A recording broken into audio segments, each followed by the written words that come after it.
Good night, everyone. This is Super Fern here, joined by once again Kenan, which is still not banned from Twitter. How are you doing today, Kenan? First of all, your voice just cracked right there, and it was incredibly funny. I'm just gonna say that right now. And yes, Kenan's Twitter is alive. You know what I'm saying?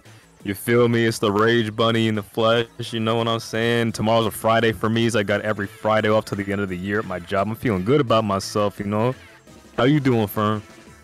I am currently so because I just came back from my gym, and although I'm in extreme pain, I would love to see Carrot, Cream, Kbot, Avro, and Pika playing on this amazing set. I am so excited to see basically a LAN group. Like, this is a LAN team mostly that, like, Boy. I met all of them in person. Hey, you trying to get a six-pack like me or something, bro? Is that what's going on? 8-pack. 8-pack. Oh, 8-pack. Okay then. All right. Also, I want to lift 400 pounds and be able to carry you in League when I come back. That's about it. So you're gonna be like an anime character, just like the Fire Bunny, man. I'm proud of you. No, but yeah, you know, I just played against Carrot's team, by the way, in League, and I kind of got bodied because I was on Bamboo and I can't aim with any charger, even though Bamboo's, you know, 99.9. You are very bad at the Bamboo, and you complain about the Bamboo, and that's why every time I see a Bamboo, I'm like, Kenan's gonna have so much fun. Do you think that these teams are gonna bring the Bamboo for Zone, Inkblot, Art Academy? No, I could see that Pico's bringing out the signature blob. Then we got a carbon roller from my boy Eevee, you know what I'm saying? Yo, I love seeing I'm sorry, Eevee, for butchering your name, bro. Yo, I love seeing Eevee's carbon. I love seeing the crazy flicks that it gets. I think Pika went down early, though. Oh, wow, okay, never mind. Turns into a 2v2. Cream going down. Cream's Google's actually is a very scary one. I had the honor to fight against that, and it was a funny match because I was in Flings Cannon, so I was trying to make you proud. But at the end of the day, Cream got like a fat 18 KEA at the end of the day, and it was amazing. With this setup that I'm seeing right now, Carrot is the one doing the play support farmer, trying to prepare for the pushes from the enemy team. Reading a possible push from Offset Paradise, Carrot does support with the armor, with Ava on top, trying to get some snipes. But unfortunately, with the missiles from the K-Shot and the Nautilus, it will be the end of their control of the zone. Yep, told you, bro. Told you. Watch out for my boy Eevee, man. You gotta keep track of that carbon, bro. He gonna put you on display, you know what I'm saying? And he's taking this crazy position like right below their snipe, bro. Like, I know carbon players love doing that, man. They like to get a little weird, bro, trying to pick you off of your snipe. But Eevee keeps getting blasted with these shots by the blob, giving away his location. Oh, okay. Eevee finally goes down, but because we see the other team gets control, and they do.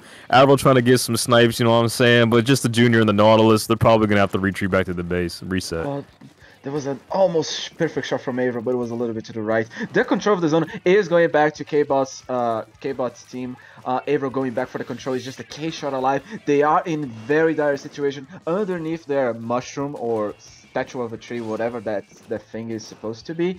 I don't even know what that shape is, bro. I don't know, it's just a foot for me, for crying out loud. And honestly, it is a very dire situation. Offset Paradise has to combo their specials correctly with missiles coming from the K-Shot and the armor popping off. Will they be able to take the zone? I don't know, but they did have to expend those missiles to get the other team out of their base. That's the only way you get back in the zone. But the other team, man, Kbot's team definitely got it all the way down to 13. It's a pretty big push but you know, Offset Paradise doesn't have that big of a penalty, you know what I'm saying? Although the Inkjet may have been a little bit early, but it did force Krem to use their baller all the way on the far end of the map, so they're kind of like a little bit out of position, but they do get the pick on the Nautilus, but Eevee comes to clean that up with that fresh carbon swing. Cream right there was very smart with the first row and then the second one trying to get the Nautilus. Unfortunately for Cream, the carbon flicks from Eevee are very deadly. I agree with that. And that push is about to either get completely denied for Kbots, or will they be able to retake? That's gonna be it. Oh, Eevee will go down. That is very unfortunate. The Bob is on 3. They're trying to take control of the zone. 50 points left. Will they be able? They apply the penalty, and Kbot's team is once again in control of the zone, taking 3 people almost a wipe, and it's a, well, delayed wipe, I guess, with 2 people just respawning. And now the Eevee goes down as well. It's just a junior. It's just a junior. Kbot's team has the upper hand, and the penalty will most likely be off by the time everyone has the opportunity to push. Yo, Pika definitely came through clutch with that opener for him. You know, Pika definitely well known for being one of the few blob mains, only one I know that can like play at such a high level is my boy Isaac, you know what I'm saying? But this penalty is wearing down for Kbot's team, as they know that Offset Paradise has to drop down, but Eevee comes through with a clutch kill on Krim. And they recap in the zone, you know. And I think Eevee's just trying to use that bomb rush just to get some control on the other team's platform, just trying to paint up as well as much as a Carbon can. You know, I'm not trying to dish your weapon here, Eevee, but heck, I see you using that horizontal flick to get some paint going on. As we see the other team, we see Kbot's team popping the armor, and Pika trying to locate people with these geometry blob shots, bro, right into the zone. Oh, that was unfortunate. I do appreciate what we just saw. Avro got the shot on Eevee there. That was actually a quite nice clean shot, supporting the blob that got picked by Eevee at the end. Very well coordinated teamwork. Eevee, I think, had their eyes on Avro, because at right now Eevee is not going for the flicks on the attic of Inkling, and I think that could have been differently approached, but at the end, Avro, with falling back from the missile so he doesn't get paint the zone, 3 points remaining, the zone gets neutralized with 11 seconds remaining. It's just the blob, it's just Avro on the fire fin. They do get the zone control. They have to get at least about 30 seconds in order to get the lead. Bomb Chicken's coming on from Eevee. Eevee wants to keep Charger away. Avro wants to get 1 pick on the Nautilus. It is going down. Yeah, you know what's weird? I feel like if Avril was playing the unscoped Charger, then they could have went for a trick shot and gotten one of Offset Paradise on their platform. But Offset Paradise got that penalty taken down, but there's only 2 of them left, so that's gonna be a GG right there. You feel me? But it was a valiant effort, but you know they just like couldn't keep Kbot's team all the way back in their spawn. They just didn't have as many lockout materials, so that was just unfortunate to see. But they still played quite well. It was a well-played match. We had some very good picks from Krim, with very well coordinated dodge rolls. We had very synergy with the blob, and now going for the, correct me if I think it was a Manta Maria match. I'm trying to remember what was the map, the mode. Control. It will be Manta on TC. Looks like, yeah. Avro definitely gonna keep not the fire fin, but at least one of the charges for sure.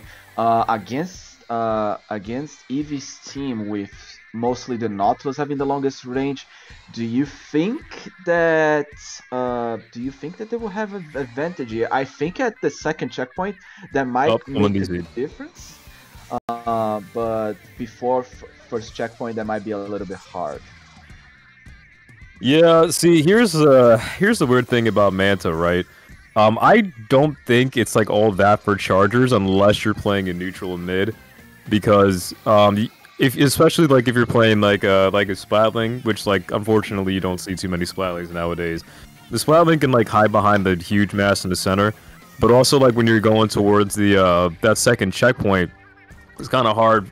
Kind of a little bit hard for Chargers to get a viewpoint of the tower to snipe someone off of it. You know, there's just like too many walls in the way.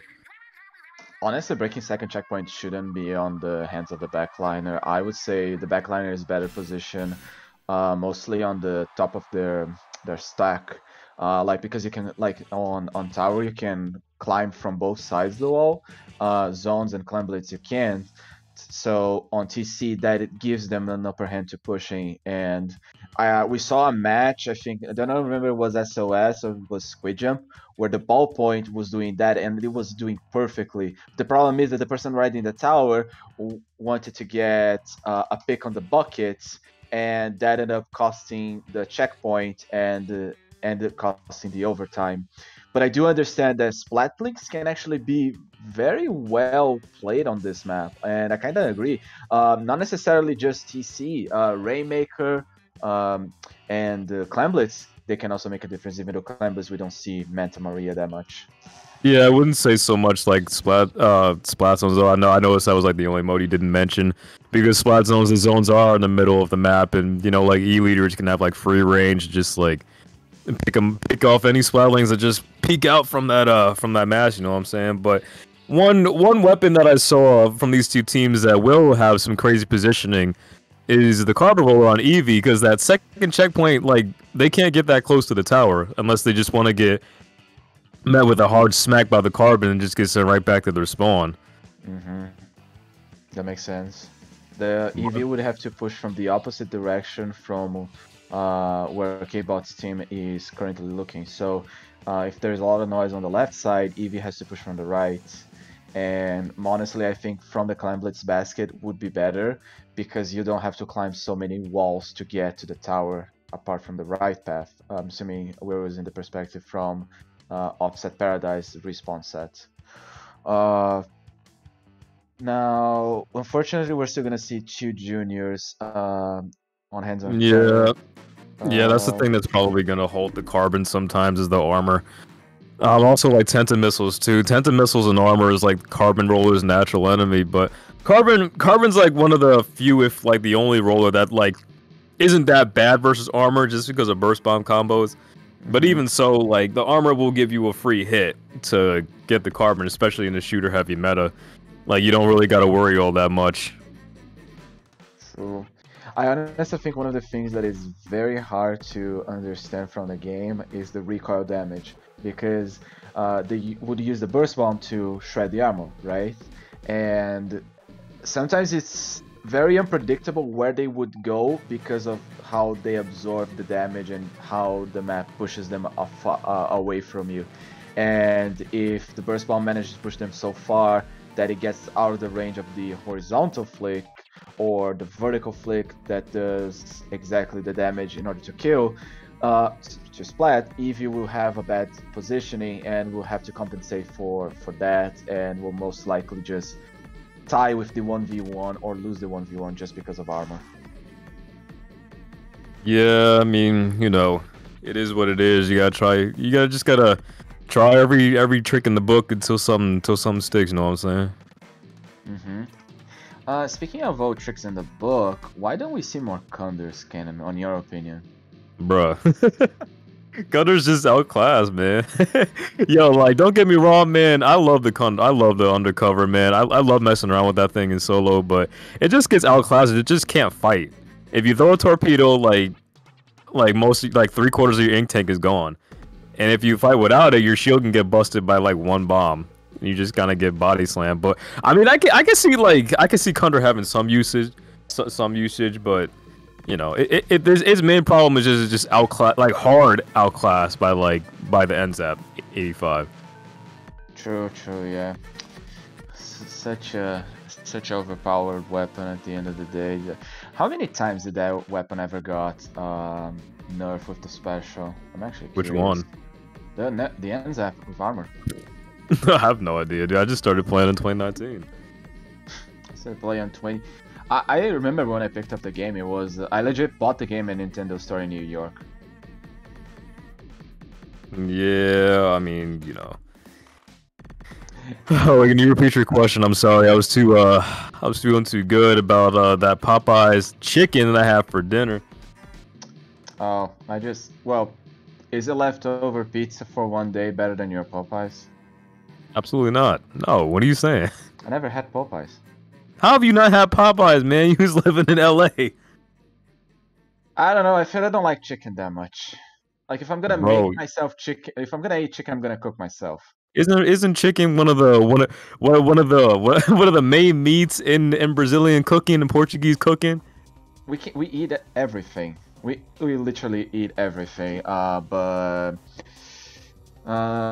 that's why I make grilled chicken instead of fried chicken.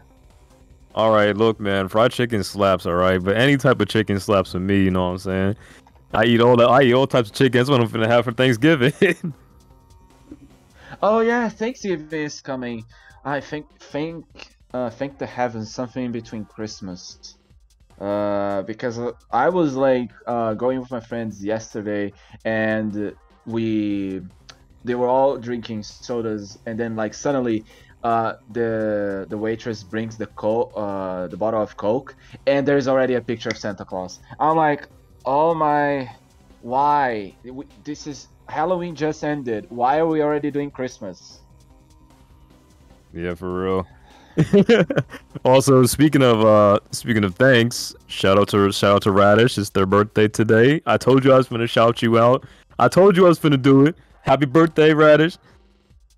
How old is Radish? So actually, no, let's not gonna ask. Happy birthday, Radish. You're a wonderful person. I loved you when I met you at Riptide. I hope you have a wonderful day.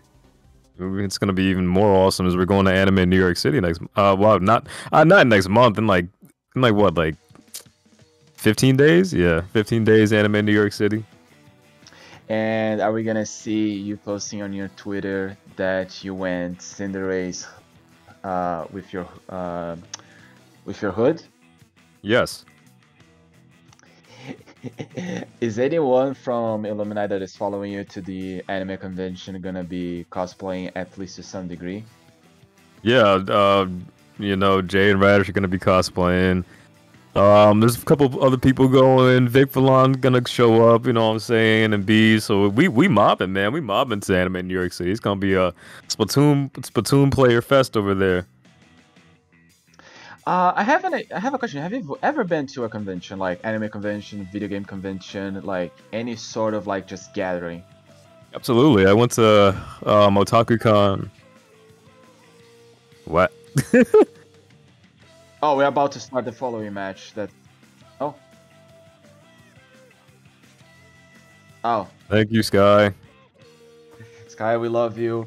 I think you're better than Kraken when doing the setup. Just say. Sky, you're still a furry. I am a furry. I'm not denying that anymore. Both of you are furries. All of us are furries. You're right.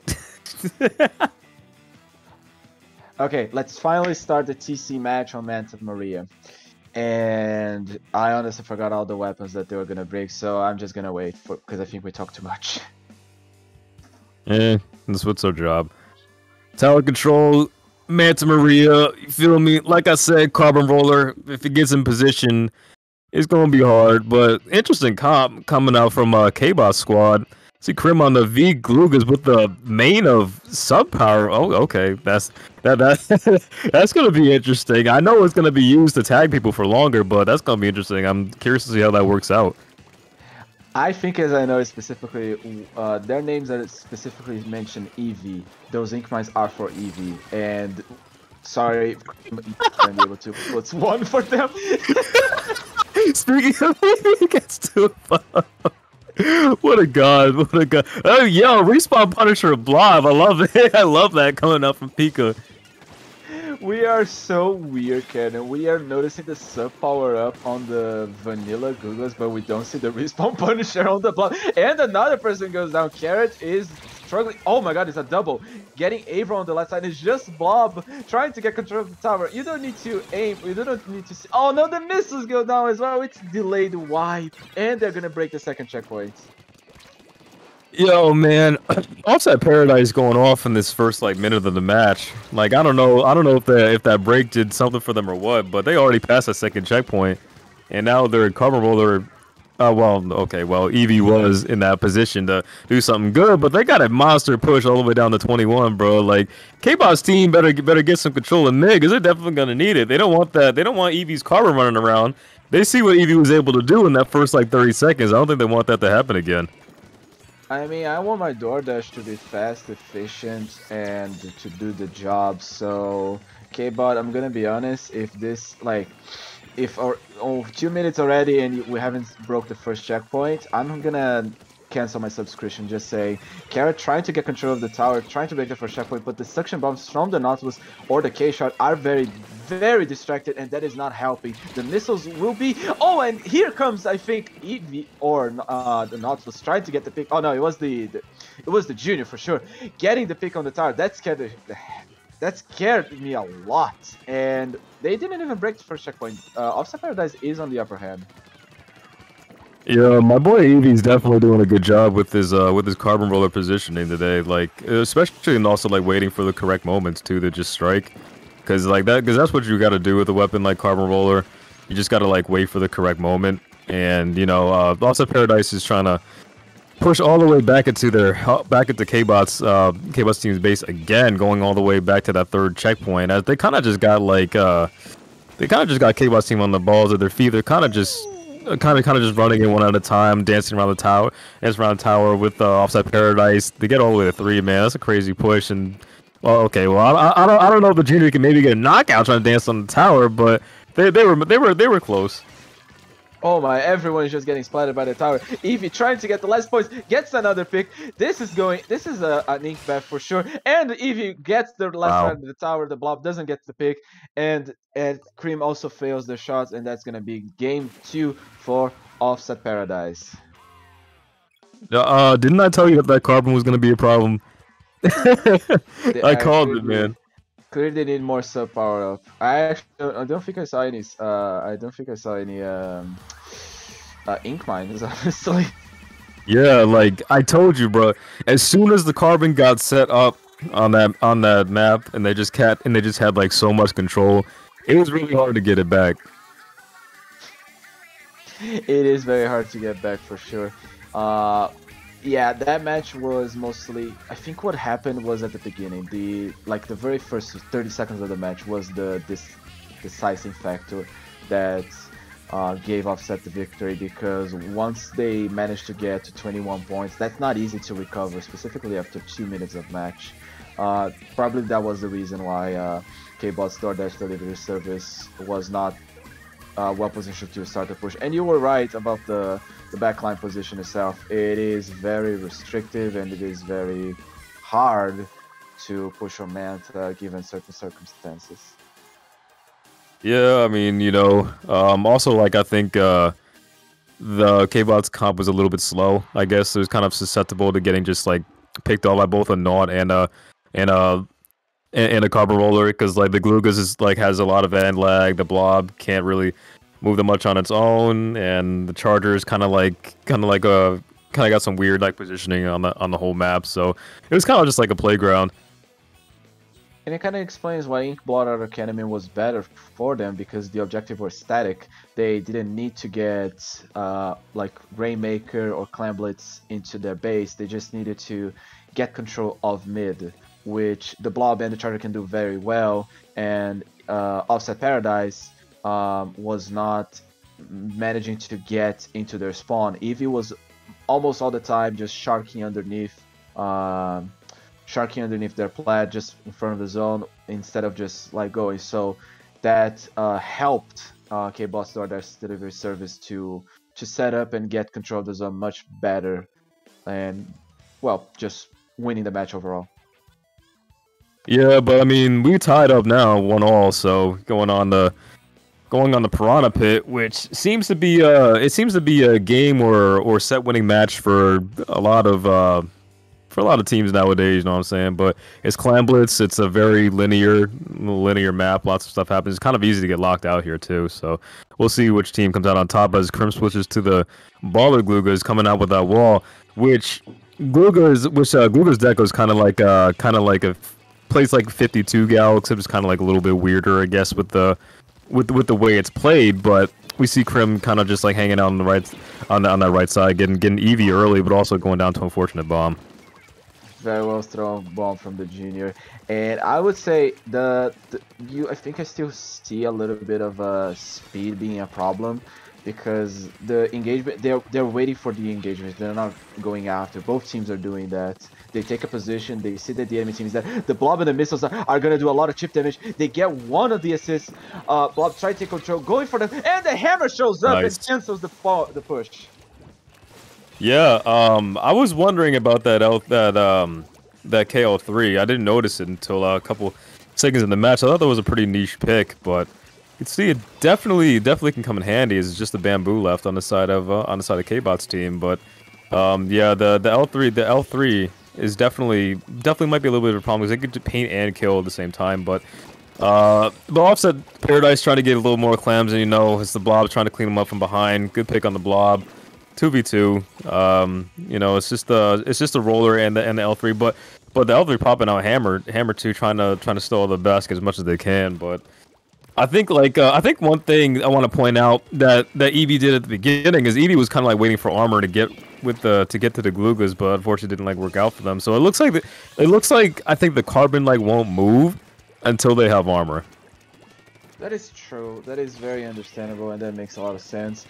And like, also, I think in between this team, I would be more excited to see the 1v1s in between Eevee and Cream, because they are the more aggressive players in terms of like, yes, this team is gonna be like which one's gonna get the most picks and which one's gonna make the engagements of the push. Because I feel that's what happened most is Cream gets a pick or Eevee gets a pick and that engages, but the Blob is gonna be able to get that shark, and Pika will properly cancel any push remaining from Offset Paradise pushing from mid. And now it's just a matter of getting control of mid and Clams. Yo, I always love seeing Pika's Blob in action. It just makes me, it's just so impressive to me how Pika's able to play the weapon like the Blob to such a high level, like doing, like Pika's gotta be majoring in math or something. Like if they're in, I don't know if they're in like college or high school, but like Pika's gotta be majoring in math or something, because you definitely got to do some calculations to get those crazy angles. You know what I'm saying? As Pika goes down a little bit, but it looks like the teams are resetting back in the mid, but with a little more than half the game to go. You know, Kbot's team's gotta pull something out of half. They don't have any specials ready, but at least they get 2 down on the side of Offset Paradise. So let's see if they can make a push happen right here. The defensive Inkjet is definitely a good play from Offset Paradise, trying to push away. Carrot is trying to save the armor, but unfortunately, I think that could have been a little bit different.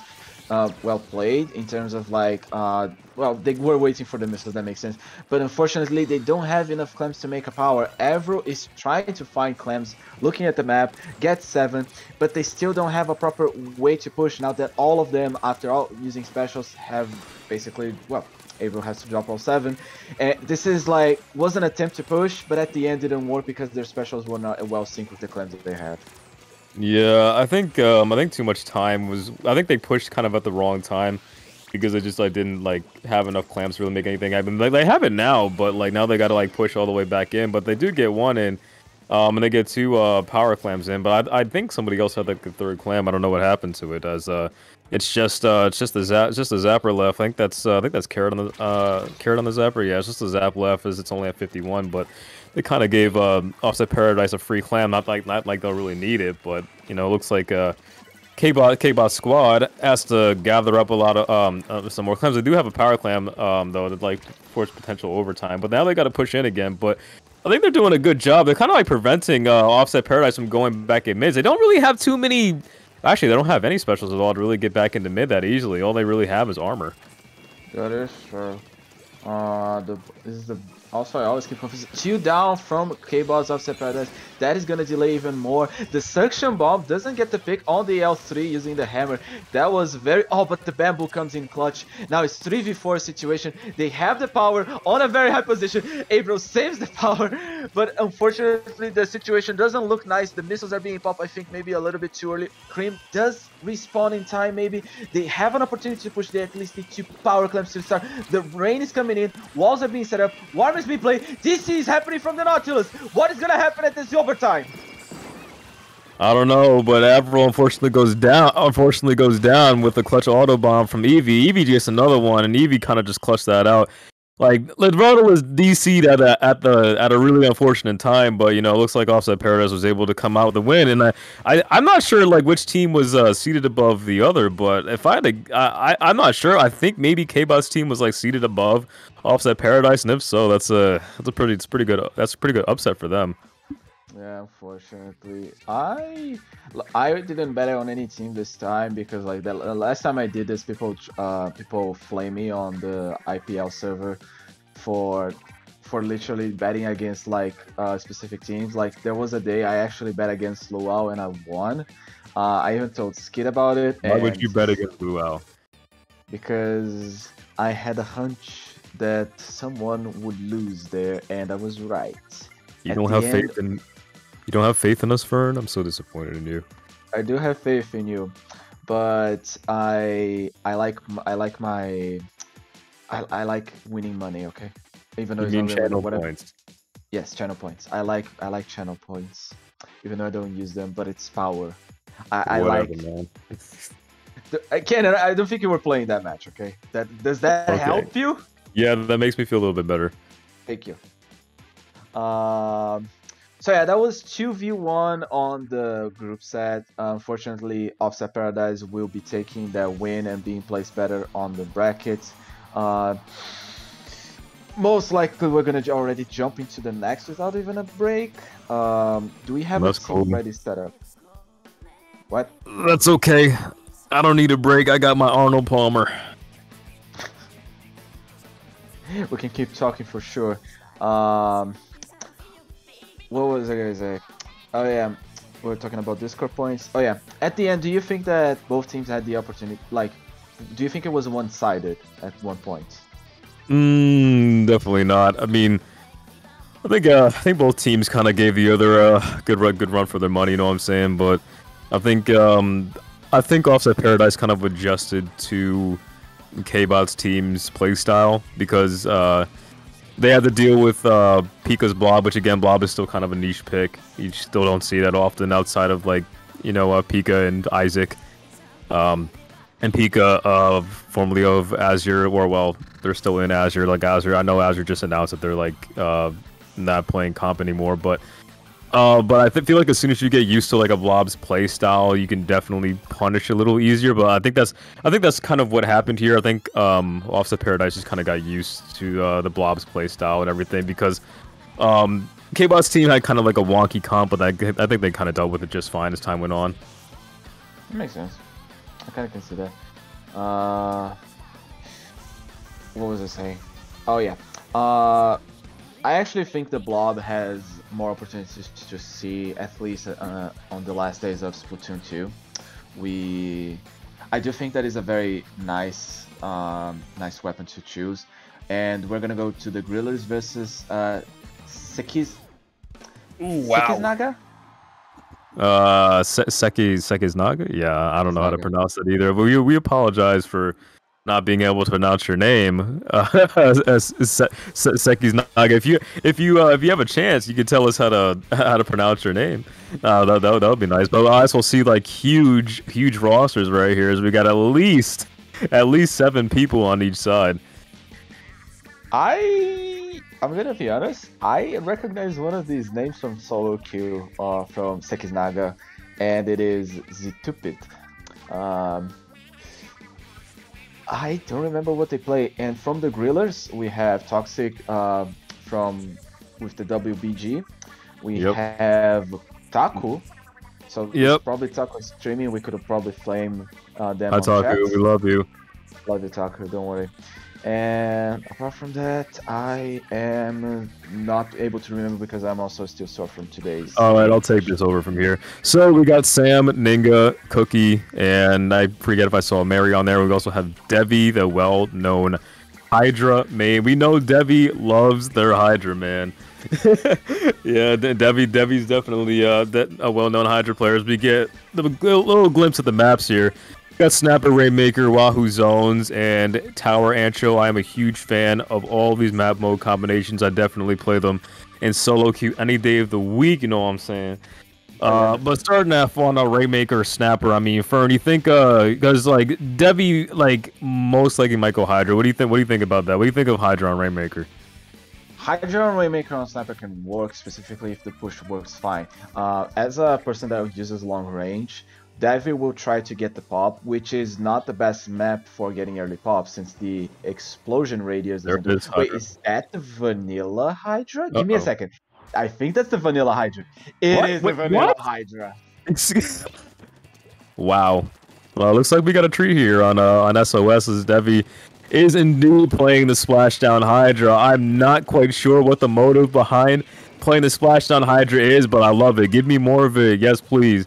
But the other team, Sekiznaga's got a CJAP. The CJAP goes down early, which is great for the Grillers, because that means they won't have that Stingray to stop the Rainmaker from making this ginormous push all the way to 34. As Sekiznaga takes him out, but the Grillers Oh, sorry. Oh, wow, the colors are mixed up. I apologize for getting the colors wrong. But Sekiznaga definitely holds that push, and looks like they can try to get a reset if they can maybe take out Taku, who's running for her life over here in mid. Taco was the first person that went down at the beginning of the match, but even with that, the well placement of Devi with the Rainmaker and rushing the left side was very well fought, very well coordinated, which just proves that just like you literally, if you have synergy with two people, you can do a lot of things. And with the Rainmaker basically stuck on Uh-oh. the bicycle for some reason, is Mm. gonna be very hard for Sekiznaga to push on it. I don't understand. Like, why would you ever place a Rainmaker over there? Might have been a miscommunication, but definitely having the Rainmaker on that slick up there is not the greatest place to have it. I think I saw Devi also running some last ditch effort for some double auto bomb action if the Sekiznaga is able to get past the 50 mark. But Devi unfortunately goes down as in a on not exactly the best position for a Hydra as they're literally making a run for it, and they get all the way up to 18. Excellent push by Sekiznaga as the Grillers have to get all the way to at least 17 to get that lead. As Devi's going to reset it here, see if they can get some neutral back in mid, which the Grillers seem to try to be doing.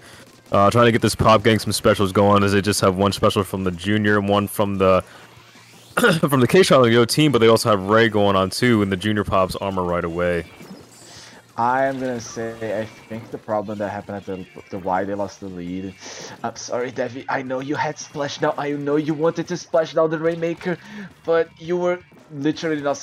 You were literally like the main wall that would stop the Rainmaker from pushing the left wall. Even with the positioning for MT coming later, it could have been made the difference. I'm sorry. And with 2 minutes and basically the entire match remaining. It's gonna be very, very hard for them to push because mostly Sekiznaga with 18 points is not gonna be wanting to push. From what we see, Jet Scorcher is just trying to get some paint. It's not gonna be continue to spam Stingray. It's just holding that Stingray just for safety. Yeah, and I was about to mention the CJet's definitely not going to use Ray until the Grillers get the Rainmaker, as we see them jump back to spawn and use it now, and the Rainmaker going down as the Grillers were trying to make a push all the way on the left hill, but they really need to do something about that CJet if they're ever going to get very far.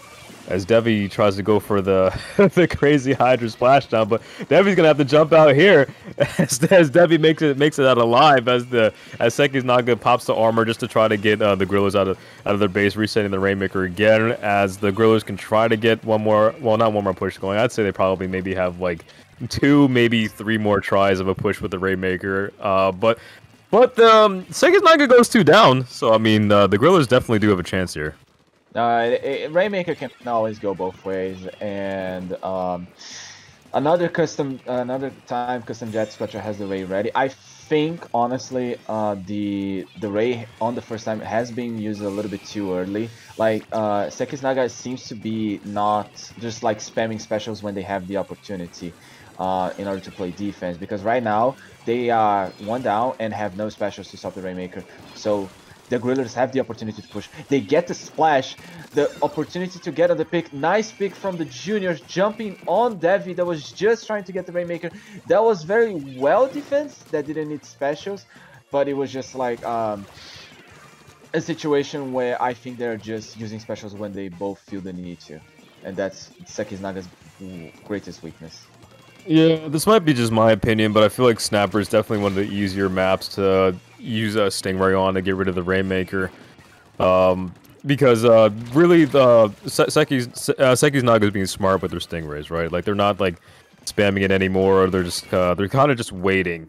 They're just playing their waiting game. They're just waiting for the Gorillas to grab it as they get wiped too, and the game does go to Sekiznaga's very, very smart gameplay from their CJ player Isabel for using the Stingray at the correct time, as they kept catching the Grillers in such like awkward situations where it was kind of easy for the Stingray to pick off the Rainmaker. I honestly think if they had the opportunity, they could also play vanilla Splatling too for the Ray, since people use custom Jet Scorcher for its spamming, not for its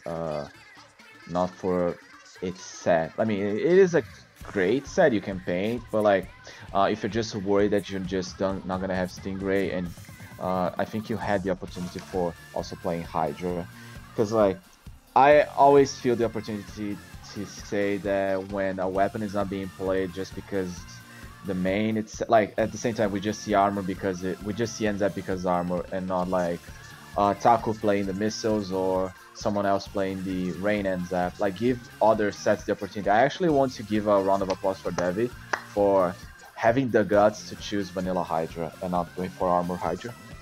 Yeah, I did appreciate that V Hydra, pick. I myself mess around with V Hydra and solo queue sometimes, but when you're faced with a team with the C Jet on it, it kind of becomes your worst nightmare very quickly, especially with the C Jet Stingray as well as missiles coming out from that Keisha. The Hydra barely has any chance to charge up. Also, shout out to Popgun for complimenting my buddy Fernando for growing as a person, commentating this tournament today. We appreciate you, Popgun. I'm gonna rub your bald head for some good luck.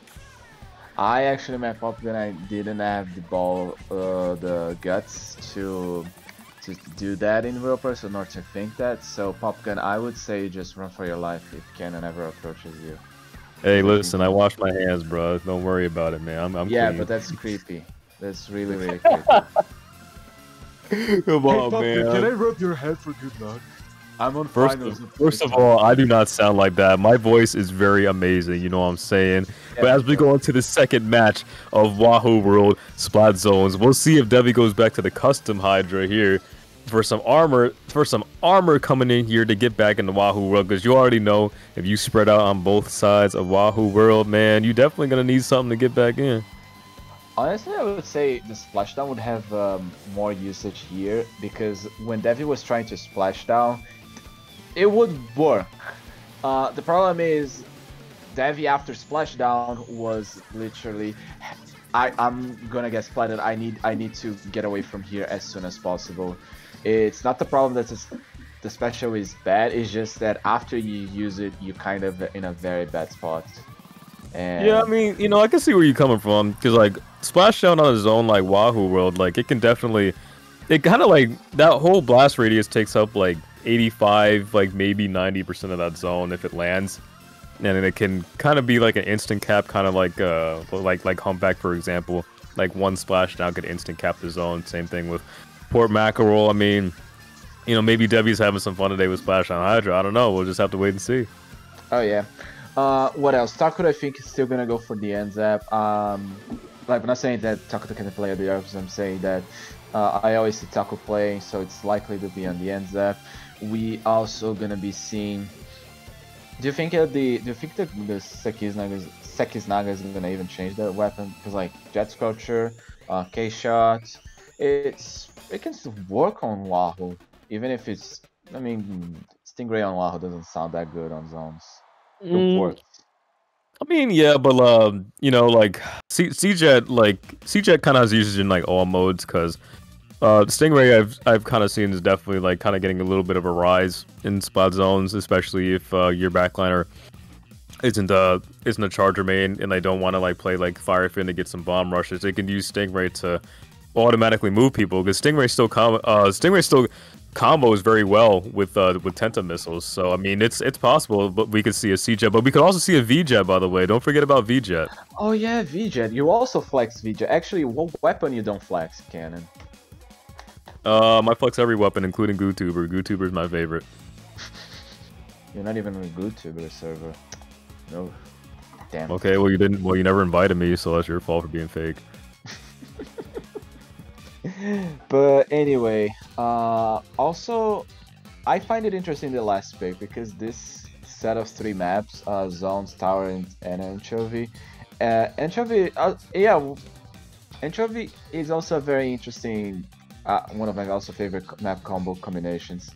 And, oh, DCs, that's why we're taking so long. I'm sorry, people, I'm trying to stop. Oh, no, DC. Yeah, it's DCs. Well, welcome back to the Cannon and Fern intervention show. While whoever DC'd gets a chance to get back into the room. So, anyways, So anyway, nah. Anyway, so viewers, how was you guys' day? It's Wednesday. It's the holiday season. You know what I'm saying? Thanksgiving's coming up and Christmas. How was you guys' day?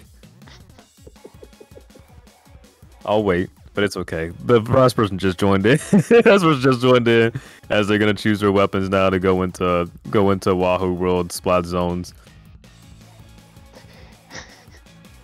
I also forgot to mention because I played this map on Shopping Spree, and you know what weapon that worked quite well over there? The custom E Which one? Oh, leader. another DC. The custom E leader. Jordan, I know you're a fan of the custom E leader now. Yeah, Matthew is not, but I am because I actually find it like okay. Imagine this situation. It's Wahoo Zones, and you tell one of your teammates, go the zip line on top right, okay? Right. And you, as the leader, go left. So you place a beacon on the left side, on the high ground, then you jump to them on the zip line, and then you place a beacon over there, and then you jump back to your beacon on the left. It's not that long, and it does give you a good setup for coming back eventually. So we're kind of just playing a game of hot potato, is what you're saying. Oh, yeah. Like custom leader on Wahoo, I think it's a very good combination for putting beacons. I feel like you're kind of just playing a game of chicken here, kind of like, kind of like playing children's games, just like Squid Game, huh? Except we're playing the Nintendo's version of Squid Game, not the Squid Game that was on Netflix. We're playing the. Wait, Squid Game was written in 2015. Actually. Wait, really? Wait, it was a 2015 film? No. It took the while for the writer to go to Netflix. Let me see. Squid. Okay, have you watched Squid Game? I mean, I'm not gonna spoil for anyone that. Do you think? Okay, it's a basic question. Do you think it is overrated? Like people just talk about it too much. No, I quite enjoyed it actually. I think people do talk about it too much, but it's still a good show. And like, if you can survive watching anime, which I do believe most people in the Splatoon community. If you can survive watching anime, come on, don't put those people on blast, man. If you like anime, you do you, bro. Come on. No, it's because what I'm saying is that people are complaining about Squid Game because, oh, I don't want to watch it in Korean. Okay, there's subtitles. No, but still, like, I grew up with subtitles in English. I can deal with subtitles, and then after anime, I just read subtitles. For me, it's not a problem. But a lot of people complain about, like, I mean, not even in the Splatoon, I mean, in the whole world, they are complaining that they have to read subtitles. Exactly. I literally just watched the My Hero Academia movie like last Friday in subtitles. I didn't even see the English version. I saw the Japanese subtitle version because I liked it better. All right? This is my personal opinion, all right? I like subtitles. They make me feel better about watching the anime. No, so, true. What I'm saying is that okay, fair. Also, I have the answer. Do you want to guess when it was initially conceived? 2008. Oh wow, that's a long time ago. When Barack Obama became president. Oh my lord. Mario Galaxy just came out in 1 year ago. Oh dude, that's when the Wii was on top of the world. Yep. I remember when I got the Wii myself as well. Dude, I was like, I was like like middle school, man, so long ago. I mean, you and I have the same age, so I was 13 years old. Same.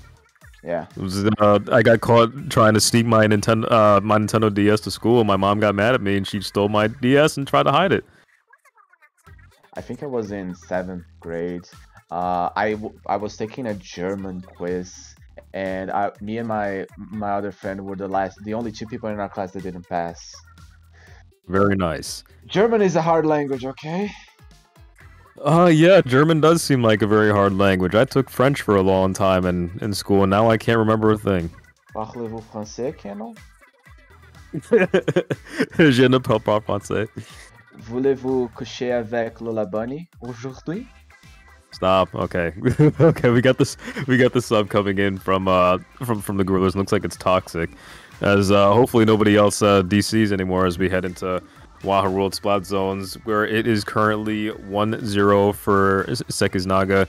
See if the Gorillas can even this up, take it to a game 3, or Sekiznaga can just take the set right here and move on to round 3. Isn't play all 3? Oh, is it play all 3? I think it's play all 3, Cannon. My bad. That was my fault. Don't. Look, man. Don't call me a silly rabbit. I hate that. Don't do that. I'm a.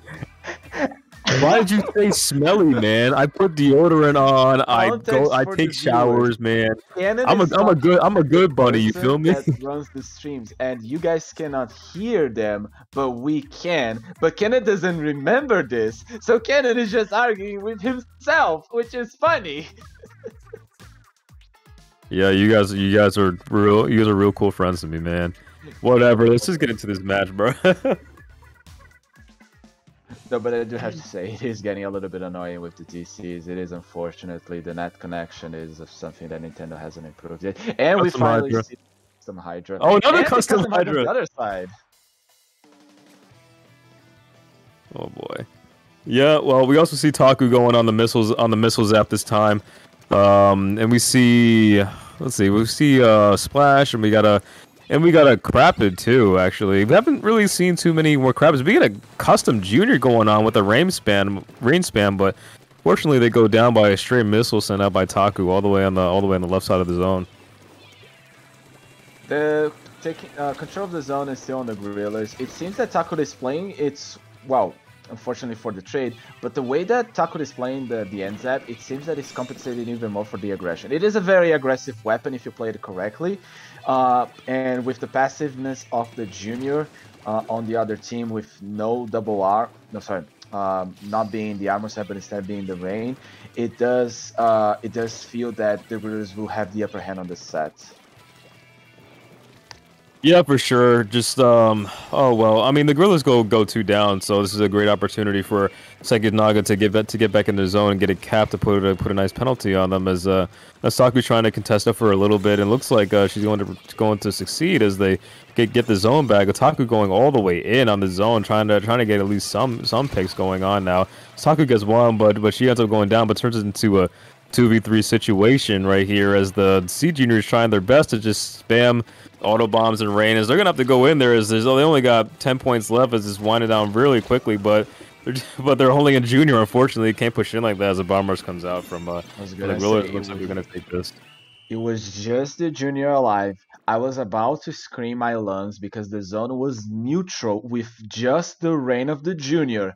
Why wasn't Gorillas painting a little bit the zone, and then the Splash had to use the bomb rush just to make sure they wouldn't lose the match? No, I think they knew that they were going to win that. They just wanted to kill the junior first and go back and grab the zone. True. Well, it took us more time to get into the match than to see the match. Will TC be the opposite of that, or are we still going to take about 30-40 minutes to start the match? Probably. I don't know. I was kind of looking forward to seeing a Sea Hydra Ditto during that zones match, but let's see if Isabel Sekiznaga's backline, or see if they pull it out again for tower control on Anchovy Games, as the Crapid might come in handy on Ancho tower control. But you know, we've also been seeing some interesting comps. Now that I think about it tonight, haven't we, Fern? Custom Junior, yes. We've seen the Blob. Yes. Nautilus still pretty vanilla. We saw the vanilla Hydra. We saw 2 Hydras in a match. I think the custom Hydra itself is not unusual, but 2 custom Hydras in a match is unusual. Apart from that, it was really unusual. It was really unusual. We haven't seen any K52s now that I think about it. That's true. Avra already broke the roof for the bamboo for you, and we also saw the NZAP already. The armor NZAP from Carrot last set. So yeah, honestly, just the K52 that is missing. I do have a feeling that I want to see a Luna right now. A Luna Blaster. I mean, I'm down to see that. Shout outs to Rafa if Rafa will ever watch these streams, but I know Rafa's probably streaming himself. I know Rafa would love to see a Luna Blaster coming in as well. But a Luna Blaster will be pretty cool, especially after the buffs that it got with the shoot. What buffs did the Luna get again? I know it was pretty substantial. special. I think it was special. Oh, was it That's special points going down to like what 170? mm. Something along that line. I do remember the most famous buff that I remember was from shooters, because you could do 2 splat bomb splash damage, and then that would give 35, and then the damage of the bullet from the splatter shot is now 36, or yeah. No, was it 35 now? No, the splatter shots got the buff where they had the damage increase from 35 to 36. So the T-Tech can actually combo with its bomb a lot better now. Yeah. Which I think that was a good buff. I think that was fair. I think that was a good one.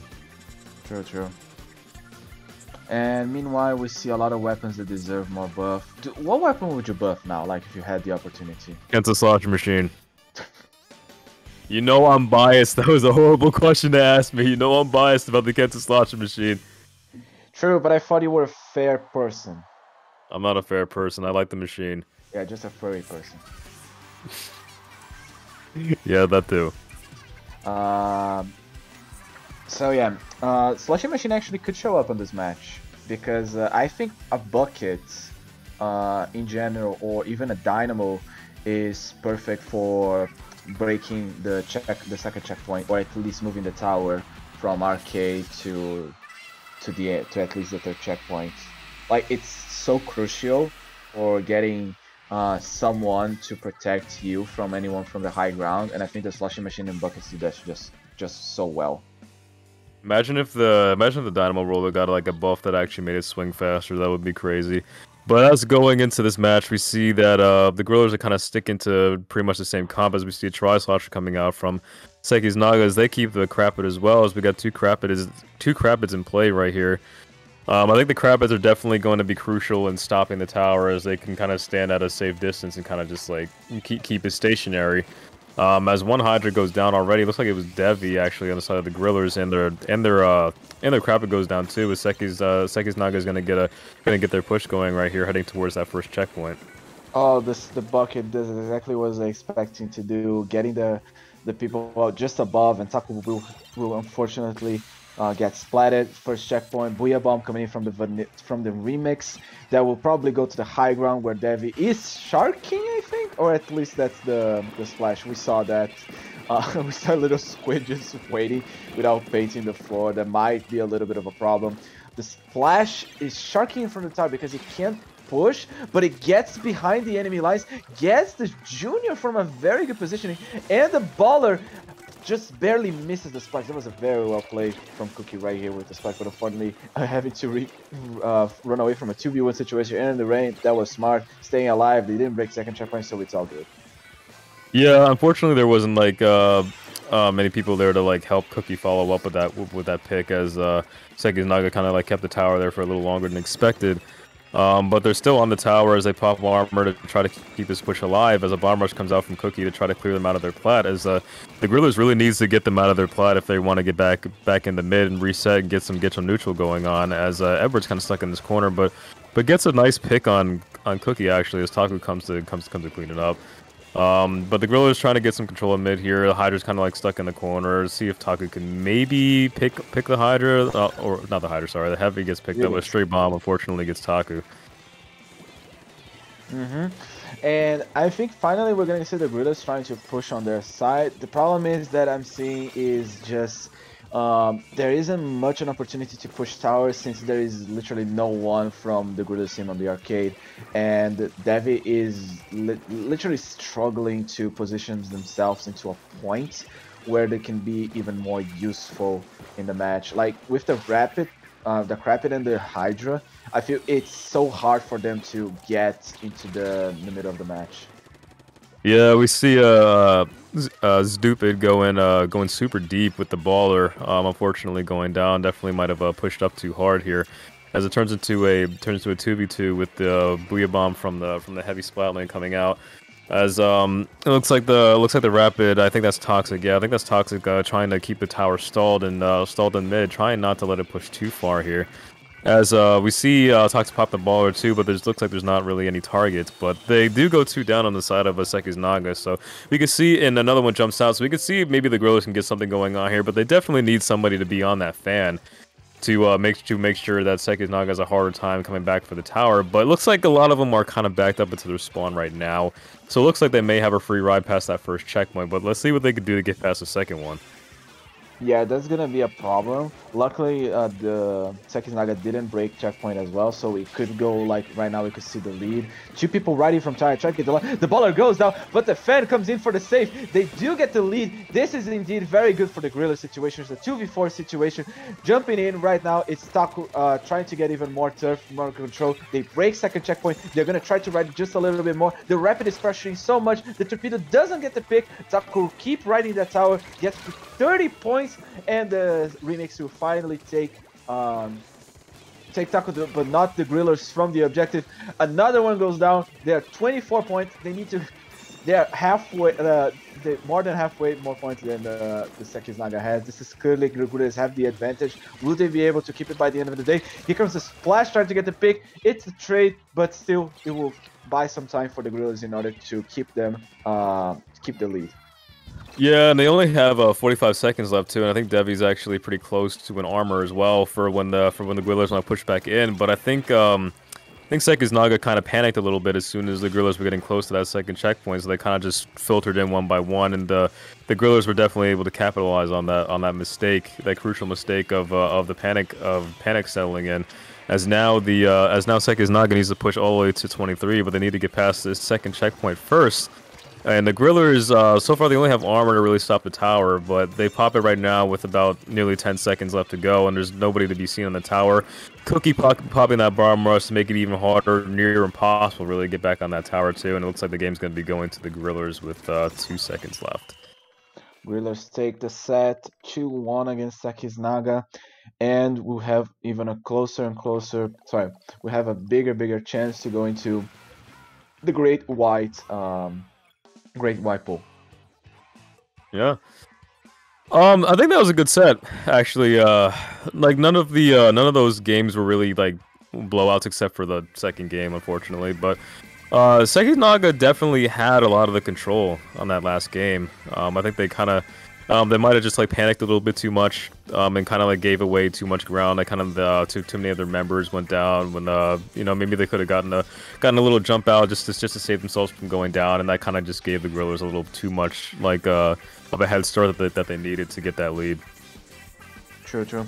Let's just talk a little bit about the November has just started, so let's talk about the tournaments that are gonna be happening in November before we go for our break. Remember, Low Wink, a monthly event, is gonna be happening. SOS happening all the weeks apart from the last week. So we have Low Week for the 20th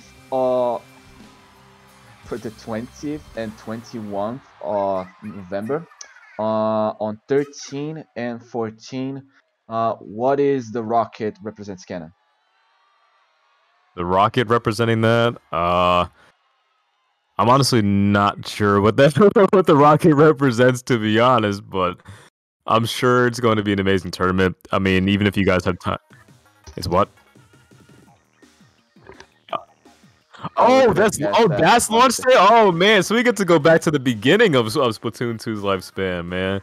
That's gonna be a crazy tournament, bro. That's gonna be really interesting to see. Can I give you my 2 cents on the idea for like nothing that was like all weapons from the day it was launched, right? That's the rule. Yeah, I know. Yeah. I would say ban juniors. Do you know why? Why? Because the ink tank is not from the day it was launched. Oh yeah, that's true. Because like if they're gonna prohibit you from using MPU and Bomb Defense Deluxe, they should prohibit people from using the junior because of the ink tank. But yeah, launch day coming up. I have a question though. For launch day, does that mean MPU is not allowed too, right? Like I forgot about the thing. Yeah, okay, yeah. So MPU is not allowed. No Kensa weapons, or anything like that. So it's literally gonna be a completely different meta, completely different game, really. That we're gonna have the pleasure to see. I think only one brush is allowed to play, and I think it's the Octo brush, because the ink brushes came later. Like in my head, The only weapon that I remember, like it was actually new, was the second set of the Forge, the Forge Pro. But I Okay. keep forgetting that weapons were coming like every week because I was just like I wanted to play Brella, and the game didn't came with Brella because of some technical issues. Even though you could actually play um, on the single player campaign. Yeah, I mean, well, lots of weapons are gone. It's definitely a much shallower weapon pool, but it's definitely gonna make for some interesting sets as we're gonna have to see what these teams come up with and see what ideas they can come up with, what play styles they come up with, and it's gonna be a fun time. True, true. It is always gonna be a fun time, especially if the Kansas 52 Gal is not there. Uh, Calm down. and also, yeah, we're gonna go for a break, so don't go anywhere. We'll be going for the third set quite soon. We'll see you all soon. Peace.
Well, Cannon, it's great to be back for. I think this is round 3. Even though we got 2 DCs match, this is going pretty fast. Like I didn't even know this is past 1 hour and 20 minutes of stream.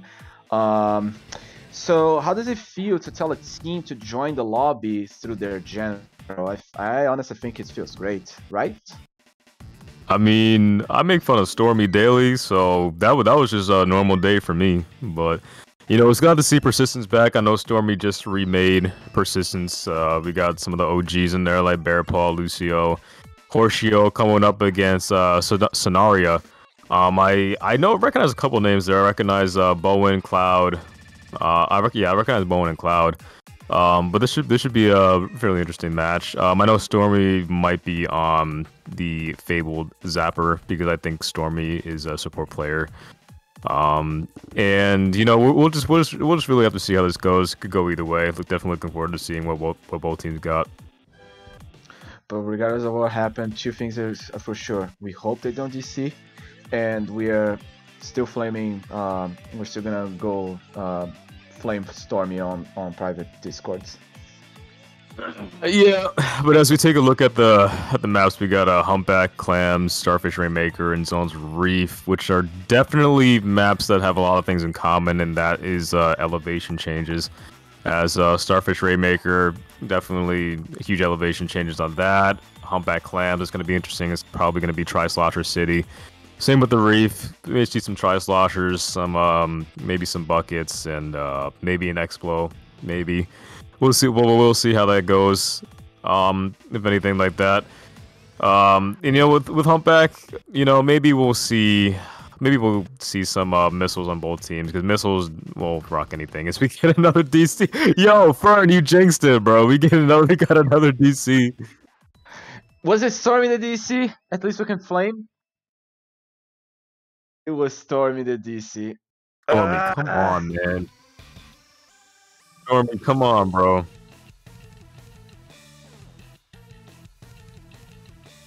Stormy, man, I know you hungry, man, but get the Oreos off of your router, bro. Come on.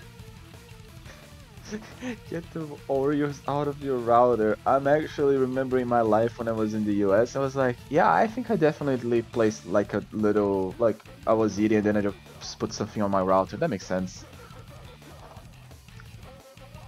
Yeah.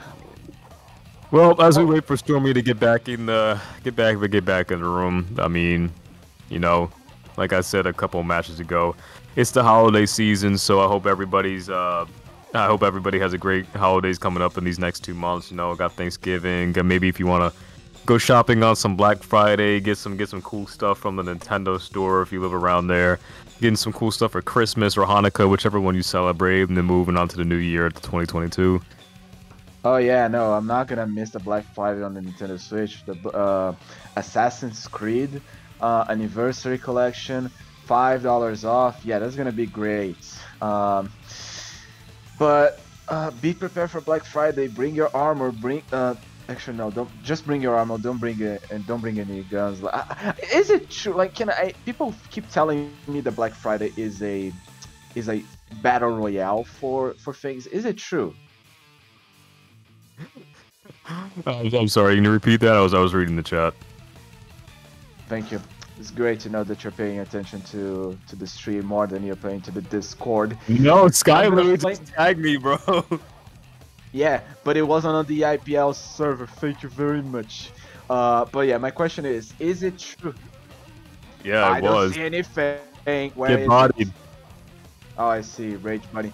I'm not used to your name being Rage Bunny on the IPL server. Neither am I used to Crazy Drunken Dancer in the streets. I forgot. I'm gonna change this later.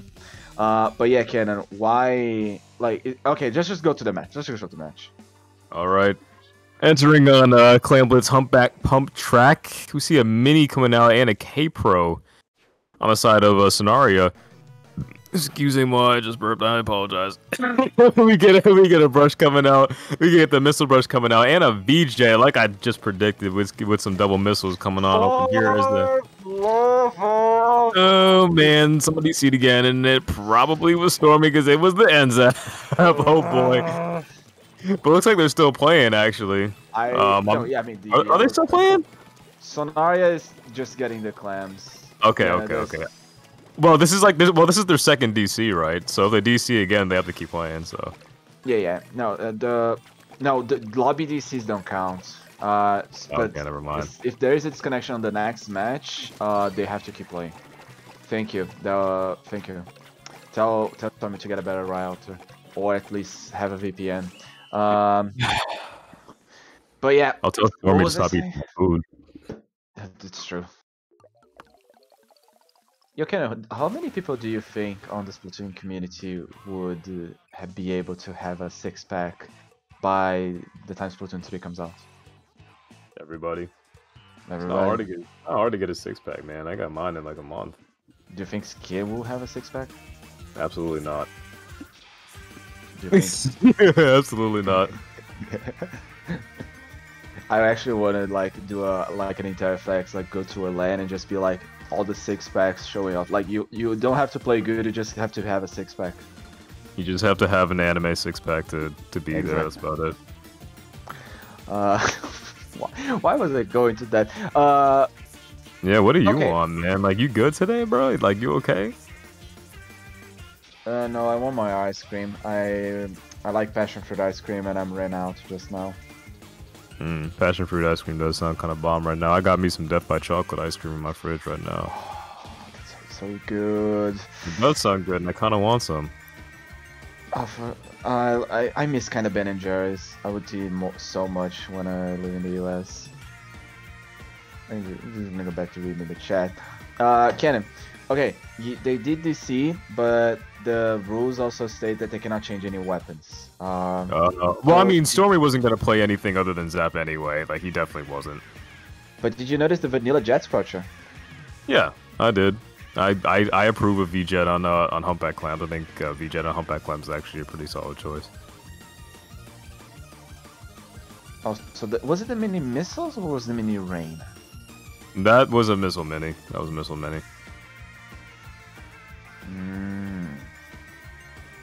So we should have a missiles. I actually think the mini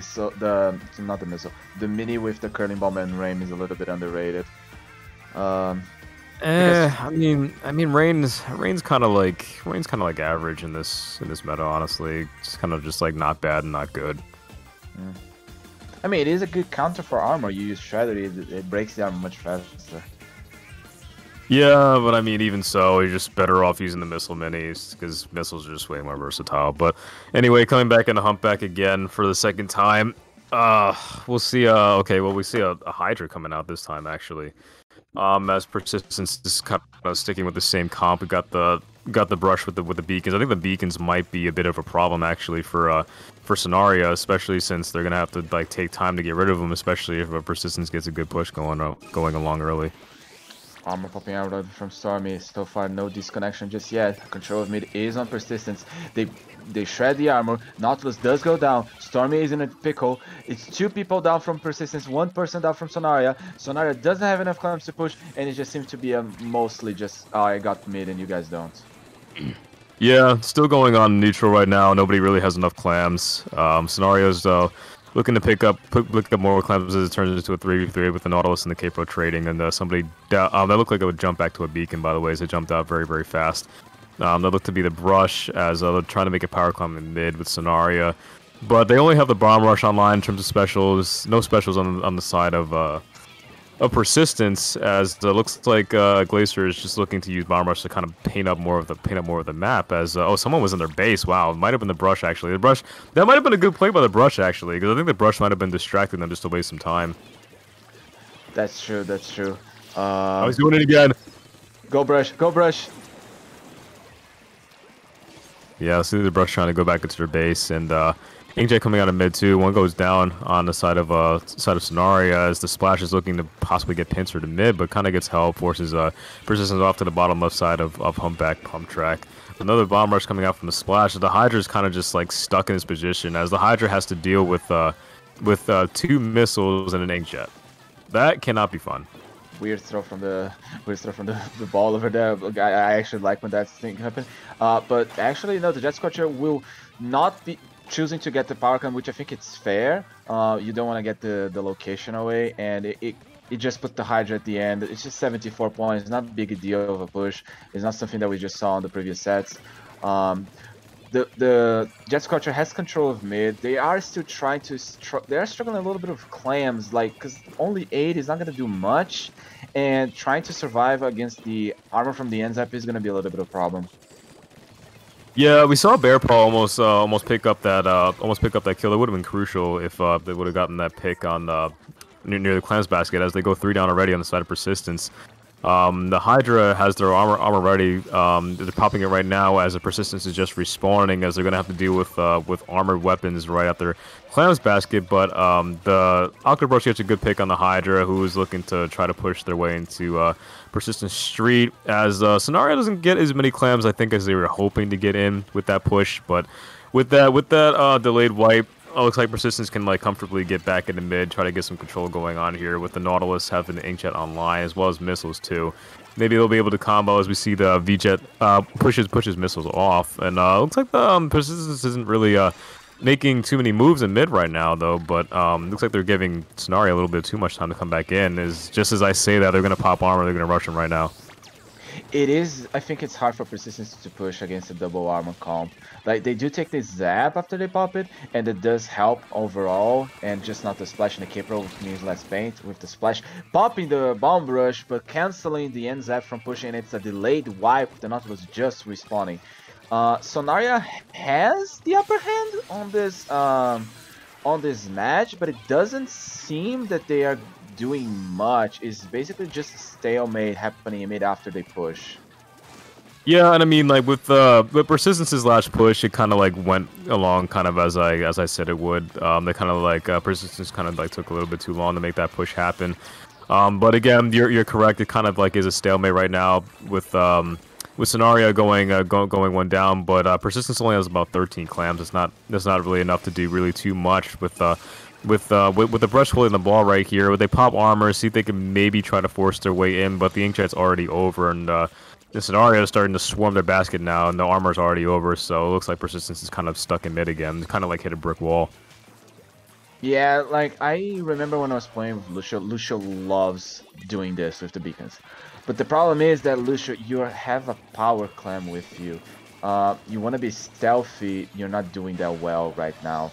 And that is literally going to be a problem for me. You just like not being active as a brush as you could be just because you have your power clam. Yeah, having the power clam is definitely hindering the brush a little bit, giving away its positioning like everywhere. As Lucio is trying to come around that corner, but runs straight into some pre-fire from the end zap and kind of gets taken down. With the ball kind of stuck right in front of the basket too. With overtime coming through, looks like that ball is going to go down. With an armored Inkjet coming from the Nautilus, that was a good pass over to Bearpaw, who's sitting in their street, who can maybe get this in if they chance to get the pick, but unfortunately they don't. And the Enzap comes through from the spawn and is able to get the V-Jet as overtime runs out, and the game goes to Sonaria, game 1. Yeah, that was a little like, okay. I did like the play with the Nautilus. Okay, I have to use Inkjet to take the Hydra.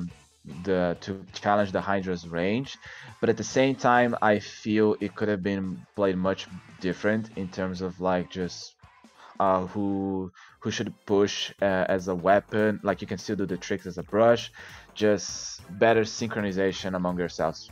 But I at least like the Hydra, like not the Hydra, the Nautilus was popping Inkjet without using the power clam and be like, you have the power clam, we cannot push because you can't throw the power clam at the basket. Like, at least it was a nice play. And Rainmaker, I do think Lucio is just going to keep playing Brush. Sorry for that, Cannon. So we're still going to see a little bit more shenanigans on jumping in between beacons. No, that's cool. I mean, it was a good strategy. It's just maybe Persistence could have had somebody else hold the clam, so Lucio could have done their business without having their information given away, because all Lucio was doing pretty much was just jumping back and forth to the beacons, which it looked like a lot of fun playing hot potato with those beacons, but at the end of the day, it wasn't exactly doing too much in terms of like getting a push going on, as Sonaria was wisely like refreshing their armors one after the other with the Hydra and the Enzap, and kind of just formed an impenetrable wall that that Persistence just could not seem to break, no matter how persistent they were. Yes, I had to make that corny joke. Yeah, I had to make that corny joke. No, don't worry. Popgun makes worse jokes than you. Specifically on his stream. You don't worry. You're good. Tried my best, Popgun. Yeah, we all gonna rub your head for good luck when we go for next lap. And Rainmaker on Starfish. Jet Scorchers. I think if they are gonna show up again, it's gonna probably be the vanilla, the Stingray. The second, I actually would like to see the Hydra pop up back again. Like Hydra on Rainmaker Starfish is not something that usual because mostly it's just chargers or. I mean, Kiwi said Bamboo doesn't usually is not well played on Rainmaker, so seeing a splat lane apart from zones on Starfish is always nice too. Yeah, and I mean, either Jet Squelcher can work, both Missile Jet and Stingray Jet can work as well because Starfish is kind of like has a bunch of spots on the map where it's like kind of like tightly packed together, and it can kind of be easy to get caught up in like 10 missiles all in one spot, and it's kind of easy to get one person to go down. As far as Brush goes, I mean, we could see Lucio go either stick with the Missile Brush or he can even go Hammer Brush as well, because Hammer Brush is actually quite good in Rainmaker, having a Suction Bomb for the Rainmaker shield as well as a Hammer for Quick Pop. But let's see, the team's comps right here is that we do see a C-Jet coming out along with the CDS as well as Lucio back on the Brush. We'll see what Brush it is. Looks like they're sticking with the Missile Brush. It looks like they have 3 Suction Bombs on this high persistence, so they really want this pop. Oh yeah, with the amount of yeah, pop goes straight away for Sonaria. The Jet Scorcher has already raid, trying to get picks on the left side. If their teammates are pushing correctly, they can even get follow up on the pick. But unfortunately, they are the ones that get picked, and the Jet Scorcher is obligated to position themselves on the right side to deviate the pressure. Unfortunately, because you're a Jet Scorcher, you have more range and less firepower, and that will be your own fall. That was also good armor timing by Bearpaw, I believe, on the end zap to protect their team from the Stingray too. As I try to get a push going after taking down the jet, but unfortunately they get stopped in their tracks. With unfortunately the Nautilus getting stuck in some missiles coming on from the K-Shot, who's also trying to fight somebody else, but turns to a 2v2 situation with the Zap and the CDS and the Brush and the Zap on both teams. The Rainmaker said in mid, nobody's going for it yet, but it looks like Persistence is going to be getting this pop. But Bowen trying to get this armor going and try to push Persistence out of mid so they can try to get a push of their own going right here, but the missiles kind of pushing them back, so the armor kind of was rendered ineffective. Yeah, with the armor, at the end of the day, if you look at your armor and you were like, did the armor help me with anything? Did it protect? Did it get a pick? Or was it just for popping and then scaring the enemy team? It shows how it just shows how effective it is. Looking at someone that doesn't pay attention to the beacons, to a person that doesn't pay attention to the beacons, and that's something that I always have a hard feeling when watching. Yeah, I am gonna call out for people not paying attention to the beacons, Cannon. Sorry. No, that's cool. So we also saw Bearpaw with some good tech skill there, getting a trade on the K shot after getting rid of the C jet. But with 2 minutes running down on the clock here, we see it's still kind of a stalemate in mid. Which honestly, this seems to be like, as we saw in the last match, stalemates kind of play into Sonario's strength. However, this time it's kind of the other way around, as Persistence has the lead right now, as well as the Rainmaker. But the Rainmaker does go down, and somebody's also trapped in Inkjet as the Nautilus goes down too, with the K-Shot and the Brush being the only ones left. But Sonaria definitely needs to be on the lookout for beacons this time as they pick up the Rainmakers to take it right immediately. It looks like Bowen's just going, honestly, trying to get that lead, trying to push it as far as they can. Getting to 58, which is still pretty short on really like any Rainmaker map, but it looks like Sonaria is going to repop the Rainmakers with the Stingray coming out. But Bearpaw having a good armor, trying to protect from the Ray, and definitely stopping the Rainmaker. So that was a really good play on Bearpaw's part, getting 2 in the process. K-Shot dropping above the Rainmaker, trying to get a pick on someone, but end up just getting splattered in the way. Persistence has the control of map, but they don't seem to be synchronizing themselves. The Nautilus is just engaging someone randomly, while 3 people decide to check for a flank that actually never happened. Rainmaker respawning, the armor getting popped, no Inkjet follow-up off with that armor. It does seem that Persistence is having a difficulty on setting up a beginning of push with the K-Shot going down once again, and Jet Scorcher having Ray. Lucius just waiting for an opportunity to push, and it seems that it's just Persistence it just needs the perfect storm in order to push, and it can't. Yeah, the missiles reveal Lucius' position, and Glacier is just trying to follow up on that. Yeah, and again, it kind of turns into a stalemate again, which again, like I said, Sonaria likes this. They like playing stalemate. In mid, they kind of like to force Persistence to come to them. They like to force Persistence to waste their specials. And when their specials are all wasted, they get a push like this. Like I was saying, they get to 17. They waited for Persistence to come to them. They kind of wanted to waste their time, get Persistence to like use their specials just to get back into mid. And they took that great opportunity to push it all the way to 17, which is a pretty big push on Starfish actually, because you have to get past that entire kind of like maze section after that little snipe section right there. But Persistence is definitely gonna have to try to put in some work to get them out of mid. But the Nautilus goes down, turns into a 2v3 situation, and the Jet Squelcher is kind of just perched under snipe, getting ready to get another Stingray. They're already like 3/4 of the way there, so they need to get rid of this Jet Squelcher with 30 seconds remaining if they want to have any chance. True, true.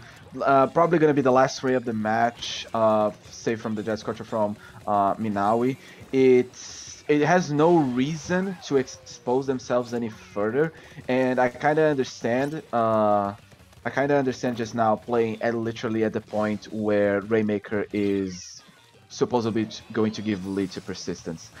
So at the moment that clock is going to hit 0, we're going to see the Ray pop up, and the problem is just going to be if yeah, and that's about it. 2-0 for Persistence.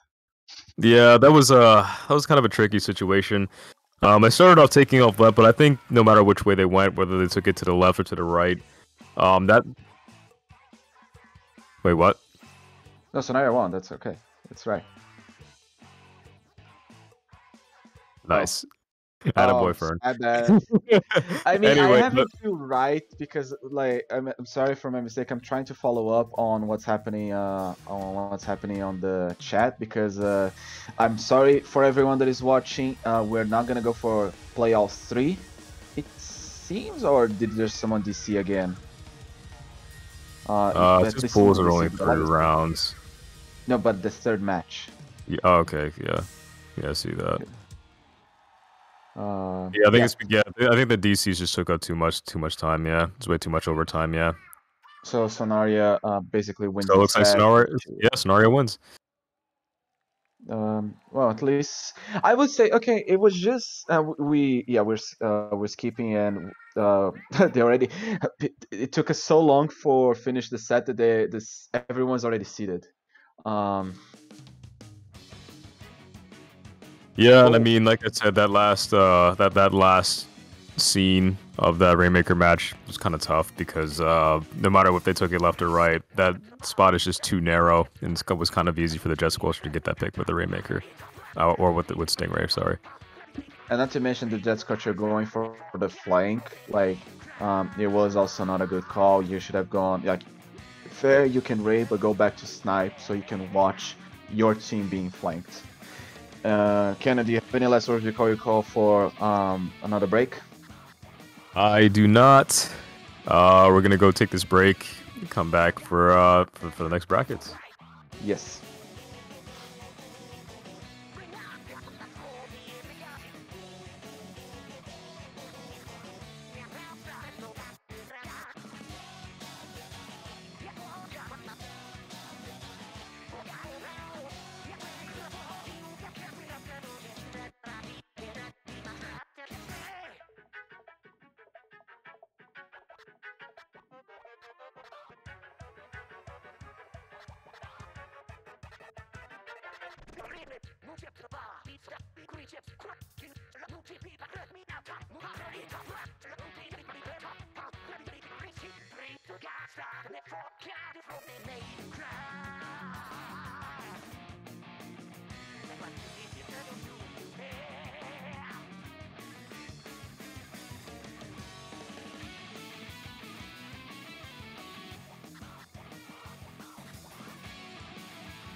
What's good, everybody?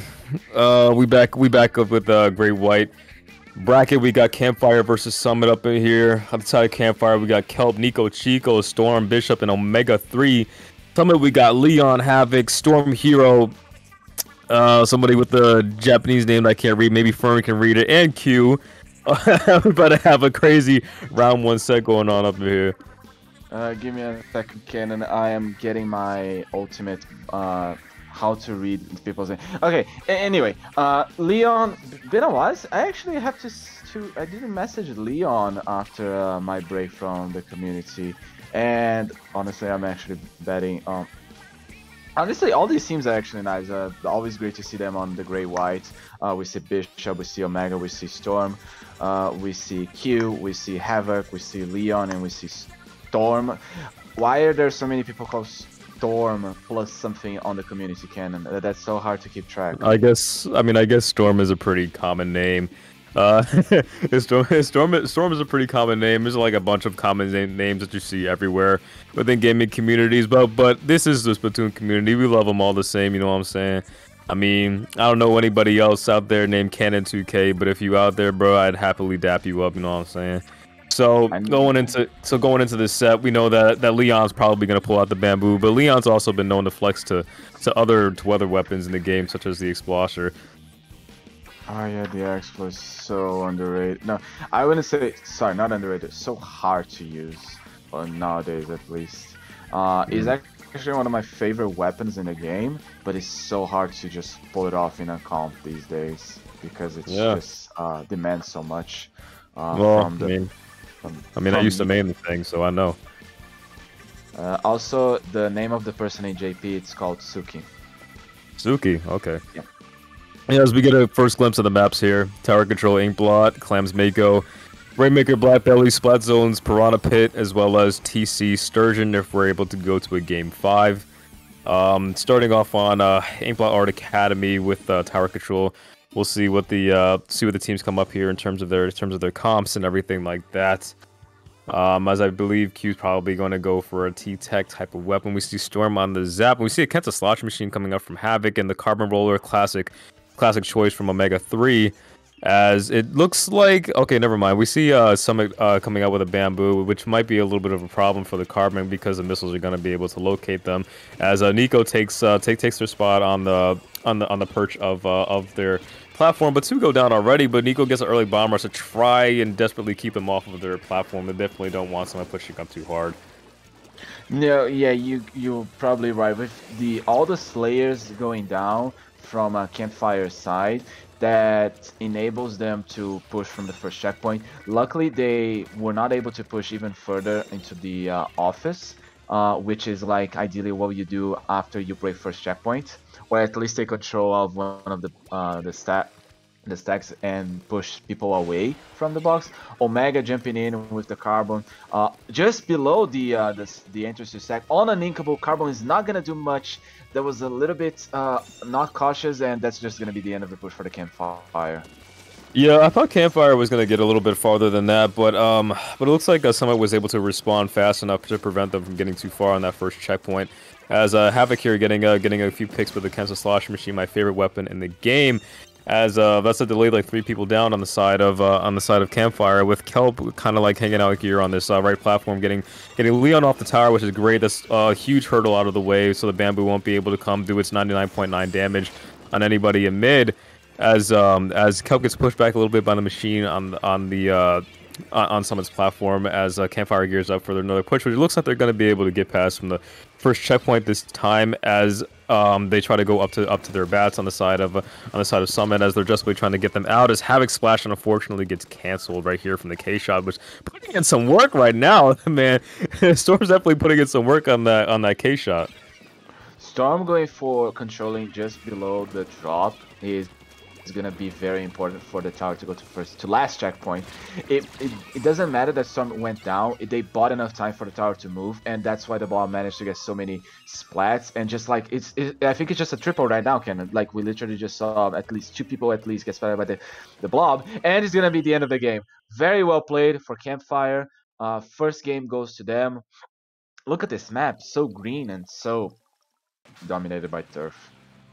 Yeah, I just looked away for a couple of seconds. I saw Campfire was at the 20-second mark, and then I just looked back and they just knocked it out. But that was some great walling out methods from Campfire, as Kelp leading the way with 11, KA with Omega, and Storm not far behind with 7 and 6. As soon as they kind of got set up, they were in their bats, and Summit kind of just had to like take the time to get them out. It just took a little bit too long with the blob, but that's the main advantage of the blob too, because the blob shots are kind of just like random shots of 30 damage, pretty much, which the chip damage was definitely helping out the Carbon Roller, as well as the K shot too, with the most recent buff of getting 36 damage, getting the picks that they needed to prevent Summit to get back to the tower in time. Yes, and with Clamblitz Mako, honestly, I would say that both teams have the opportunity for taking this game. Leon with the Bamboo can be pretty aggressive. The blob itself with the slushy machine can also work just fine. Honestly, in general, this could go either way. It's just gonna be depending on who sinks their specials even more. Yeah, but the thing about Mako Clams is that it's a very back and forth map, because it's an extremely short path between each team's clam basket. It doesn't take any time at all to go back and forth between each team's clams basket. It looks like the team's readied up already, and that was quite fast. As we'll see if any team makes any changes to their comps to probably be a little bit more aggressive, since Mako Mart's definitely a lot more close quarters combat type map. As we see a junior coming out from Storm instead of the Zap, and it looks like a Campfire is looking to keep the same exact comp as they had last time heading into this match.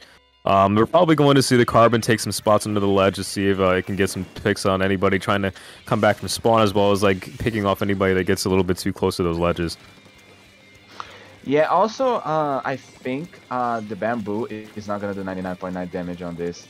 Their shoes are object shredder for sure, and unless Leon has a perfect set, it doesn't feel that's gonna be because it's the bubble set for the bamboo. So we're gonna see something that is not the missiles, and we also keep seeing the slushy machine work its way perfectly to pressure the enemy team once they have control of mid. I honestly think this is a much better situation from what we saw compared to the match against Prophecy. Because the fight is gonna happen much more, and we're gonna see some actual follow-ups from the from either team to actually score. It's just not gonna be like a fight in mid, and that's about it. Yeah, and definitely the teams are like moving a lot faster too. As we see like a bunch of stuff flying throughout mid, as Leon trying to get those bubbles pop, see if they can get a pick, see if they can get a pick going off in mid. But Leon's unfortunately forced to retreat because of the Kensa Slosher machine and the Junior going down at the same time. With Campfire making a very quick push, getting their power clam in with 11 more clams to spare, trying to get those in as well as Omega 3 goes down. But Campfire still throwing in those clams as they kind of reach that choke point of 60, getting the score down all the way to 47. However, there's already 3 down on the side of Summit. This is not really looking too good for them, as it's just the Juniors. The Junior pops armor for just themselves, and one more person coming back from Summit. Campfire honestly made the best of their push. They even have they just had enough clams to even finish it off. With this is gonna get a 40 points penalty. Storm almost getting picked by the sloshing machine, but patient pays the wiser, and Storm is just gonna get even more missiles from that. Summit is having its trouble trying to set up its specials in order to push. The missiles are just being so much of a problem. I don't know where these bubbles are going to go, because you're pushing yourself from mid to get control of, you're pushing yourself away from it to get control of mid, and at the end of the day you're just desyncing them. But can you actually survive the machine, the blob, which is just playing defensive? Yeah, I also like the idea of double fizzy bomb too. Double fizzy bomb can definitely take care of like any armors that could be in the way, as Summit had the chance to get a double or to actually get a triple, triple power clam in, but unfortunately Havoc isn't able to pick up that third clam going in there, as Campfire does a good job getting someone out of there. Sneeko gets a nice pick on the Storm, who was hanging out in mid there. Unfortunately goes down. Was like I said, those fizzy bombs, man, those double fizzy bombs. See, we actually get a chance to check out Leon's build for a second, and it looks like Leon's like not quite running double fizzy, but running enough fizzy to the point where they can throw two fizzies in rapid succession. I mean, it's a pure sub-saver and the object shredder shoes, and also it's not MPU build bamboo, which I kind of predicted. So like, it is at least fun to see a bamboo play, because you don't see much of the complain 99.9 getting splat in just one tap. Yeah, and also we see the Carbon Roller trying to get a nice position under Summit's basket, with the blob shredding the absolute crap out of these bubbles right here, as the blob try to take a trip back, with Leon taking a lot of damage, but still managing to get the pick on one person as the blob retreats back to the right stack of Campfire, with Summit trying to get this pick going, as the armors may come out from the Junior very soon, with every member of Campfire already back already, but they're also going to be running right into some armored Summit players, as the Carbon looks like it's trying to run away from the Junior, but also gets the Junior in the process. Omega just going ham, just taking out the Junior, and it ends up being 3 down, on the side of Summit. Oh, I honestly don't know, because like, okay, as a Junior, you were trying to get the Carbon who was being sneaky, but at the same time, you going down just made you compromise the whole scenario. And now Campfire has control of mid. They have a power. They're about to give one power if they manage to score one. They scored the second one. They broke the penalty. They just need another one of the powers. But with 24 seconds remaining, if Summit wants to win, they do need to make as big of a push as they're struggling with against right now. They do stop the powers. The 3v3 situation happening in mid, 3v2 happening situation with the slushing machine just coming back from spawn. The blob is just fainting at this moment, not going for any particular engagement, but just making sure that they cannot push. Getting a little bit of special is the wisest decision. The bubbles from the bamboo are popping up. They are not being that much of aggressive. Both teams, I think, are just popped armor, trying to get the pick. The blob and the amount of turf are just being too much for Summit to deal, and Campfire seems to have control of the map, of the mid, and another win on their belt. Yeah, see, I like the way the Campfire is playing. It actually reminds me of the way Sonaria was playing, and they're kind of playing like a bait and switch type of game. Like they're making Summit come to them, they're making Summit expend all of their specials, and they're playing very patient. They're playing a very patient playstyle, which is quite interesting because they do have the Carbon Roller on their team, which you'd expect to be very aggressive, but however, they are playing that little bait game as they're making someone expend all of their specials so they can come to them. They're just waiting them out and then just firing right back when they have nothing left, and that's resulting in maybe someone getting like getting like one pick, but they have no specials left, and their entire team just gets wiped, and then Campfire is able to get a huge push going here. So going into Rainmaker Blackbelly, which again, Rainmaker Blackbelly is a very volatile map mode combination. So we're going to have to see what Summit can do in order to counter the playstyle that Campfire has to play against them. And also, we haven't seen any Jet Squelchers from neither of those teams specifically because I think Leon just plays Bamboo. So seeing a Rainmaker Blackbelly without Stingray is always, I would say, great for commentary and great for playing. The pop is still going to be important, and the follow-up from the pop as important as it is.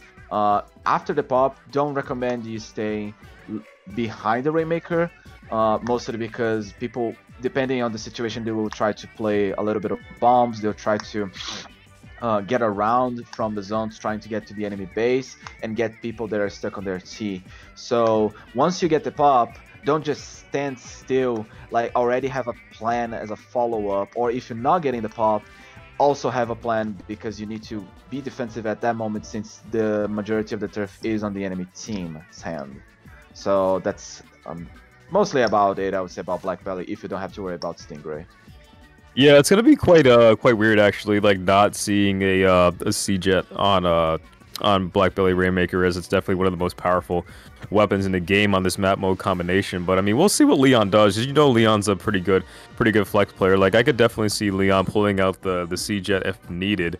However, I mean, they could. I mean, Bamboo I think is still a solid pick on Blackbelly Rainmaker because they know that Nico will probably stick with the Blob. Blob is still a good choice for Blackbelly Rainmaker's. Blob does so much damage to the Rainmaker shield on top of having a bomb rush to push as well. As we go into this potential last game of this set, we'll see if Summit makes any changes to their comps to see if they can maybe come up with a different playstyle to deal with Campfire's bait and switch game. As I see that they're all saying the same comments, we do see Nico coming out with the C-Jet actually. Come on, Nico, it was so perfect. But anyway, the Jet Scorcher getting the first Ray of the match, not helping with the pop, but didn't need anyway. The Ray already coming faster even to the pop.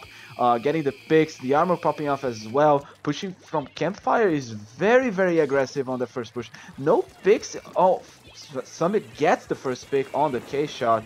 And the Jet Scorcher trying to get the second Ray. Bamboo barely misses the Jet Scorcher.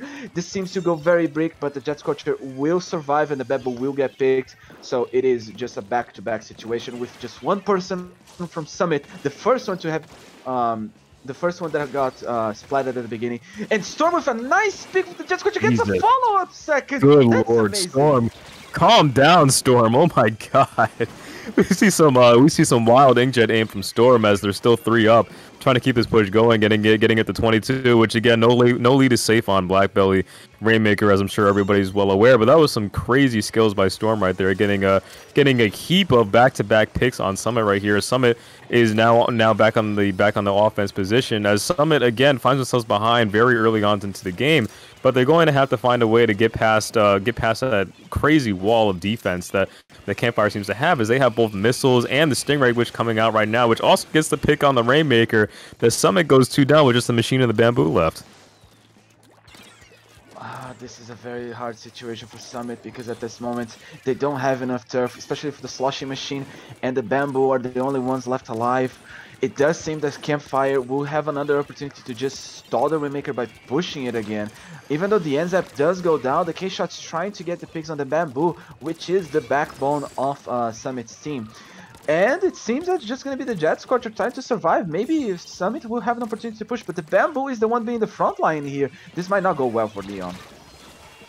Yeah, Leon unfortunately pushing up a little bit too much, and especially since Leon was very close to missiles too. Those missiles definitely would have been useful for firing them at the Stingray, which automatically came out and took out the Rainmaker too. As Campfire pushing up again here, trying to get the pick on the Junior, but Leon respawns just in time to get the pick on the V Splash, which was Storm. Trying to get the Junior out of the way so they won't have armor to push back in. Leon trying to get some missiles out, getting the Rainmaker to push all the way to the left side, maybe pincer it, get it out of there. But again, the main problem that Summit has is this C-Jet, as the C-Jet is looking like it's only 20 points away from another Stingray, and it's about to get one very, very soon, as where it looks like it's going to be a rinse and repeat as here comes the Stingray again. Stingray pops up again. The Summit doesn't have a way to push in. Trades are happening left and right. Storm trying to get positioning from mid. A little bit of Shark with the Jets, Inkjet coming in once again. I keep forgetting that's the Vanilla Splash showing up. The Bamboo gets the cancel on the splash. Leon pushing it as aggressive as they can, trying to get the NZ who's just that. The Jet Scorcher pops in another ray. Splashdown coming from the slushing machine. It barely managed to get to 35. It is a possibility they can take this to another game, but unfortunately the toxic mist from the splash will make the difference. Anyway, it's a little bit of a delay where two people come out from their spawn. Can they break the Rainmaker shield and get to just 12 more points and get the lead? All people have respawned. Splash, special from Leon coming in clutch. It gets flooded. It doesn't even manage to throw a little bit. It seems that Campfire has the upper hand and they manage to neutralize it once they all respawn and take defensive positions. Yeah, that splat on Leon was definitely crucial. Leon going down definitely gave Campfire the confidence they needed to get rid of the rest of Summit that was in their street. As the Rainmaker resets the mid, as both teams are fighting for this pop here. As whoever gets this pop here might get a free special going on. And it looks like the pop's going to go to Summit. But I think maybe the machine got that pop. It looks like the machine is very close to Splashdown.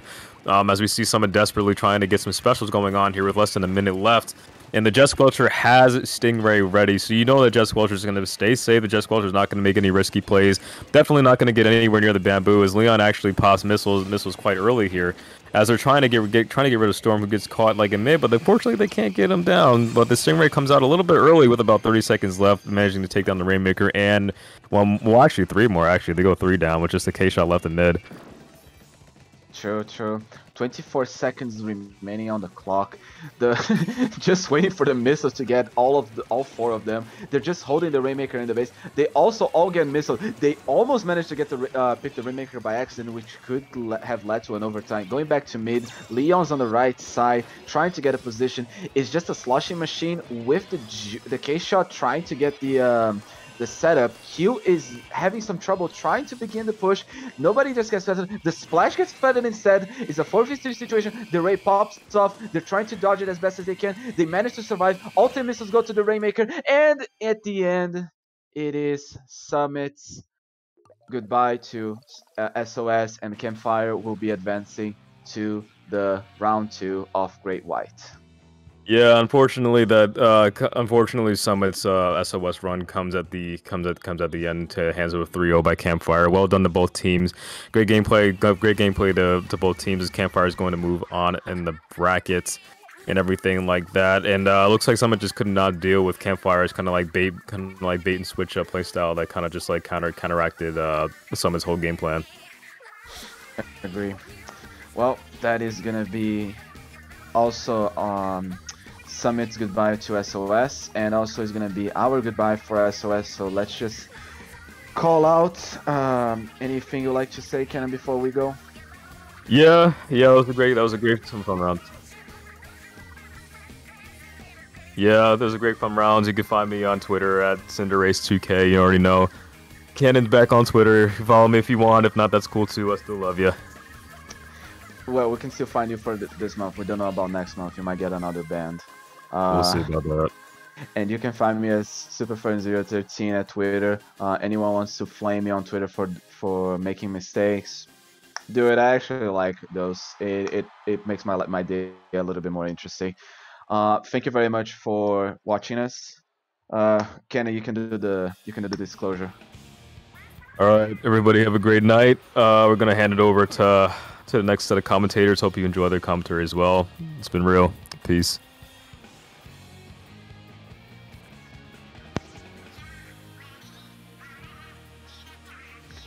I'm bring Scappy here. Oh, you can't. Time to go play some League with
Hello, friends, and welcome back to SOS number 47 here on IPL. I am Popgun, joined in the microphone by Skeppadillions. How is morale today, Skep?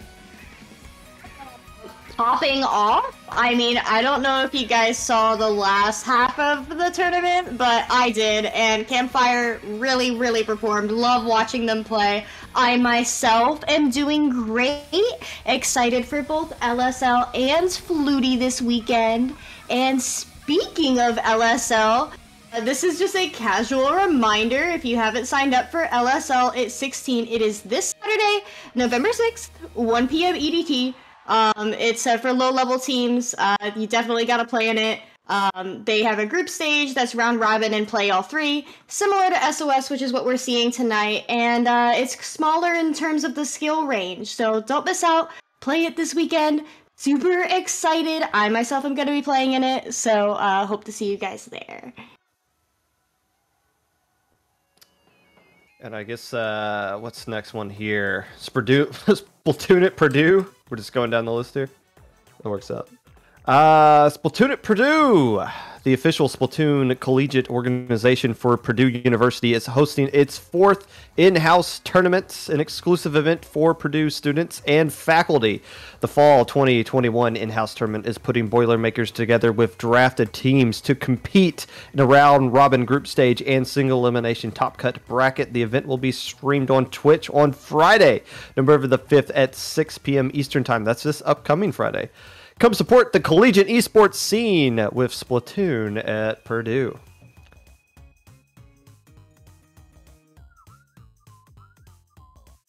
Is that it? Hey, yo, and just another reminder that Megalodon Cup is back. It's happening this Saturday, November 6th at 1 p.m. EDT. This is open to a large portion of skill ranges, featuring a Swiss to single elimination format with all maps being Rainmaker. If you're a fan of some Painmaker, this is now your time to practice it. This is at the same time as LSL, so if you're above Div 6, definitely recommend Megalodon Cup. If you're between 8 and 6, Little Squid League, depending on whether or not you want to play a bunch of Rainmaker, is probably more your speed. Also, Inkling Performance Lab staff, it's amazing that we don't have a sponsor yet with how good we are at reading these things out. Our staff applications are open, and we're looking for additions to our production and commentary teams as well as tournament staff.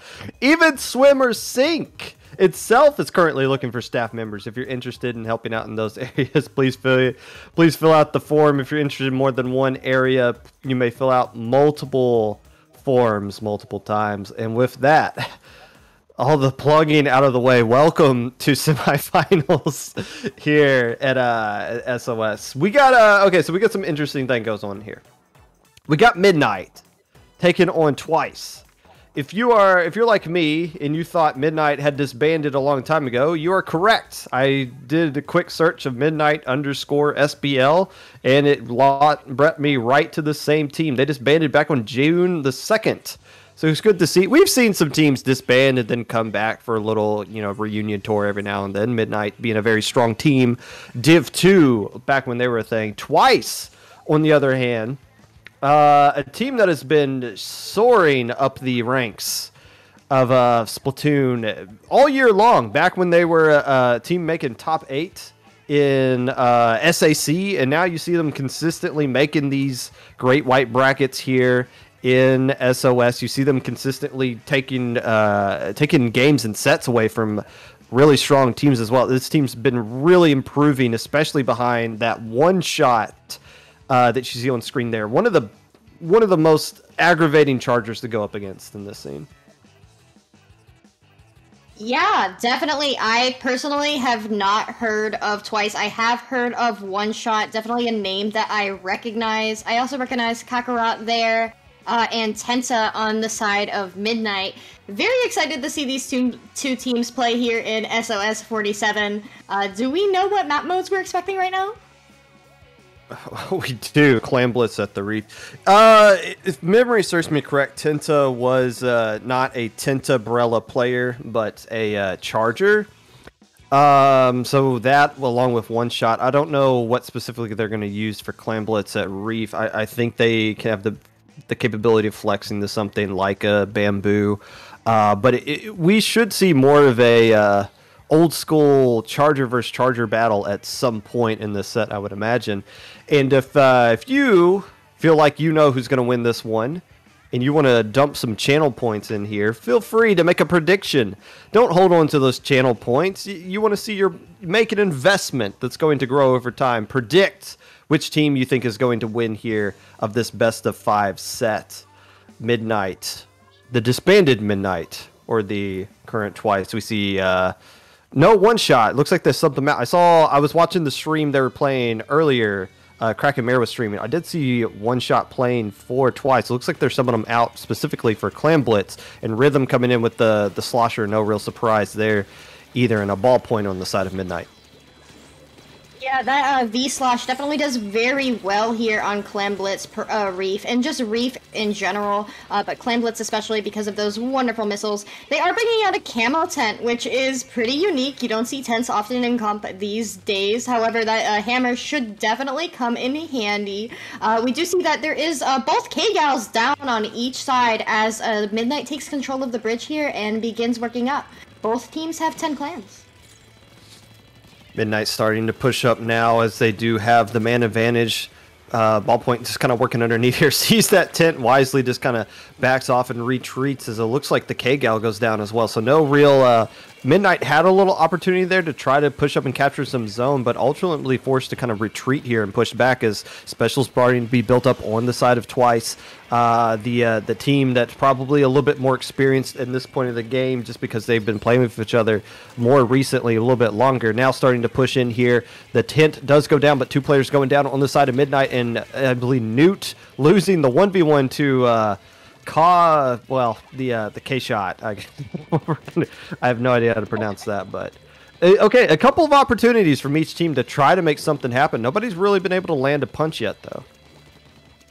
Yeah, it's pretty solid right now with a minute and a half having gone through the match. We do see that Vet Jr. is ready to pop armor on the side of Midnight versus Twice is about halfway there, waiting for that slash to respawn so that way they can be more aggressive with that. We do see the K-Shot over here sharking through Sneaky. They get I believe the other team popped armor there. Yes, they did, and they're going to use that, taking out the K-Shot and the Brella. Unfortunately for them, Rhythm is now going to be able to take control of the street here, begin working up, and they almost have missiles ready to go, which means that looks like they're going to be beginning some sort of push. They can be. They still need some more things to work with here. I mean, they're in a good position, but now they only got 1 clam to work with. If Rhythm could get a splat there, which is very key, but goes down themselves to Naeon. Doing a very good job. Not really getting a lot of splats right there. That was the first splat Naeon got. But that tent has been doing a good job of keeping Midnight back and keeping them honest. Maybe that's the reason why Midnight hasn't been able to score so far, despite having a lot of assets to work with. Yeah, perhaps I spoke too soon, but Midnight now has 21 clams, and it looks like they have a free and clear sight of the basket with both of those clams ready to push. We do see a power clam on the side of Twice going down in cars as Midnight scores both of those clams that they have. They're definitely going to want to work to keep that basket open if they manage to get the clams there in time. Mem over there taking control of car. They have a very, very solid position there, and Berlin is pretty much pinched in between the other player and it looks like that K-Gal. Oh, that's a wipe that might come back to haunt him right there. But Rhythm, who was on the slosher there, doing a very good job during that push of staying alive during the car. Rhythm already respawning. That's kind of the beauty of having that beacon there, everybody getting back quickly. But Rhythm doing a good job staying alive at that car, keeping that push going a lot longer. Because you don't know how many times you're going to get a push off, considering how hard it was for them to get that score earlier. So to get a lot of value out of that push was very critical. Yeah, and scoring all the way from 100 remaining to 21 is extremely significant, especially with a minute left in the match. Twice is going to have to really work up, get many, many clams, and hold the position long enough for some clams to respawn in order to be able to try and beat that. With 2 members down on the side of Twice, though, they may be able to. We do see that Camo Tent has significant control of the street there, but they just need to get all their players in the right positions, and unfortunately their K-Gal does go down. No, it's not unfortunate for Midnight as Rhythm flips around the backside and gets a nice double, ultimately ending that push. Yeah, the K-Shot just kind of sticking around there, not really much they can do, but now you're in a position with Twice. You haven't been able to score this entire game. You've had your opportunities, but whenever they get, it looks like they're about to do something, Rhythm or somebody else from Midnight just kind of steps up and gets all the splats they need. And look at everybody collapsing on this right side here, recognizing two players a little bit out of position and punishing that is the members of Midnight. But here, once again, Twice with an opportunity to try to make something happen. Two players down for Midnight. Yeah, and they are trying, right? We do see Faraj getting that clam in, and the ballpoint is down, which is going to take down a significant amount of range pressure. They do have goodness gracious, getting that down to 53 with 0 clams, though, and 2 members down. It looks like Faraj is on that sneaky side trying to push. We do see Nevayon, I believe that's how that's pronounced, continuing to dunk, but they have no clams. They really need to get those over where they need them. Wow, they are continuing to dunk. This is going to come down to the final wire. They do have one more player with clams. I don't know if they're going to get there in time. Oh, I don't. Yeah, the K-Shot player there, or the K-Gal, you see them, they had the clams they needed, but instead saw an extra clam, a little bit greedy, going for a little bit more clams and an awkward route up that steps instead of just trying to force something down that street. Maybe they saw somebody in the street that made them think they couldn't really just go right down there, but you don't have time to gather more clams. You just got to keep the basket open at that point, and you can't say Twice didn't have their opportunities there. That last push was almost just as good as the only push Midnight was able to push off themselves. But still a good defensive struggle back and forth. No chargers like I was expecting from either team, but still both teams having a lot of issues trying to get some points on the board there. Midnight ultimately getting the first win. Yeah, definitely. I would note that all of Midnight's points came from a single push, and all of Twice's points came from a single push. They both played in a way where they only took opportunities when they would really benefit them. Midnight did that more successfully. They won the match, but Twice still did very well with that push at the end there. That was quite a successful push, and the basket came up just as that final player was throwing a clam. So had they just been like half a second sooner, that basket would have been able to stay open, and the situation might have gone into Twice's favor. Ultimately, just a little bit difference there was just obviously Rhythm being able to stay alive at that car, keep the push going a little bit longer. You saw the tent player kind of doing that for Twice as well. They just didn't have the clams to take advantage of that distraction that the tent player, I believe Neon, was kind of providing for Twice. So a pretty even match. Now we're going to something Rainmaker, Manta Maria, and like I said, I was watching Twice play earlier. They did have one shot in the lineup. It literally in the game right before this one. So maybe Twice has a little bit of a roster that they can adjust and bring in that anchor player. Midnight is, I think they just only got 4 players, so no real adjustments there. But Rainmaker, Manta Maria, we'll see what kind of adjustments these two teams make here. Obviously a best of 5 set, so it's not a game. Losing this one, if Twice loses this one, they're not completely out of it, but still, you don't want to go down 0-2 to a team like Midnight, who seems to be rolling their way through the tournament. And that is one shot coming back in. Opting to go with the C-Jets, so Stingray go Burr. In fact, that's a very meta comp coming out from Twice, basically, right there. Rhythm on Kensa Machine this time around. Yeah, and we do see that both armor bots are ready to pop. We do see the missiles coming out from the K-Shot on the side of Midnight, giving them a little bit of an early advantage to work up.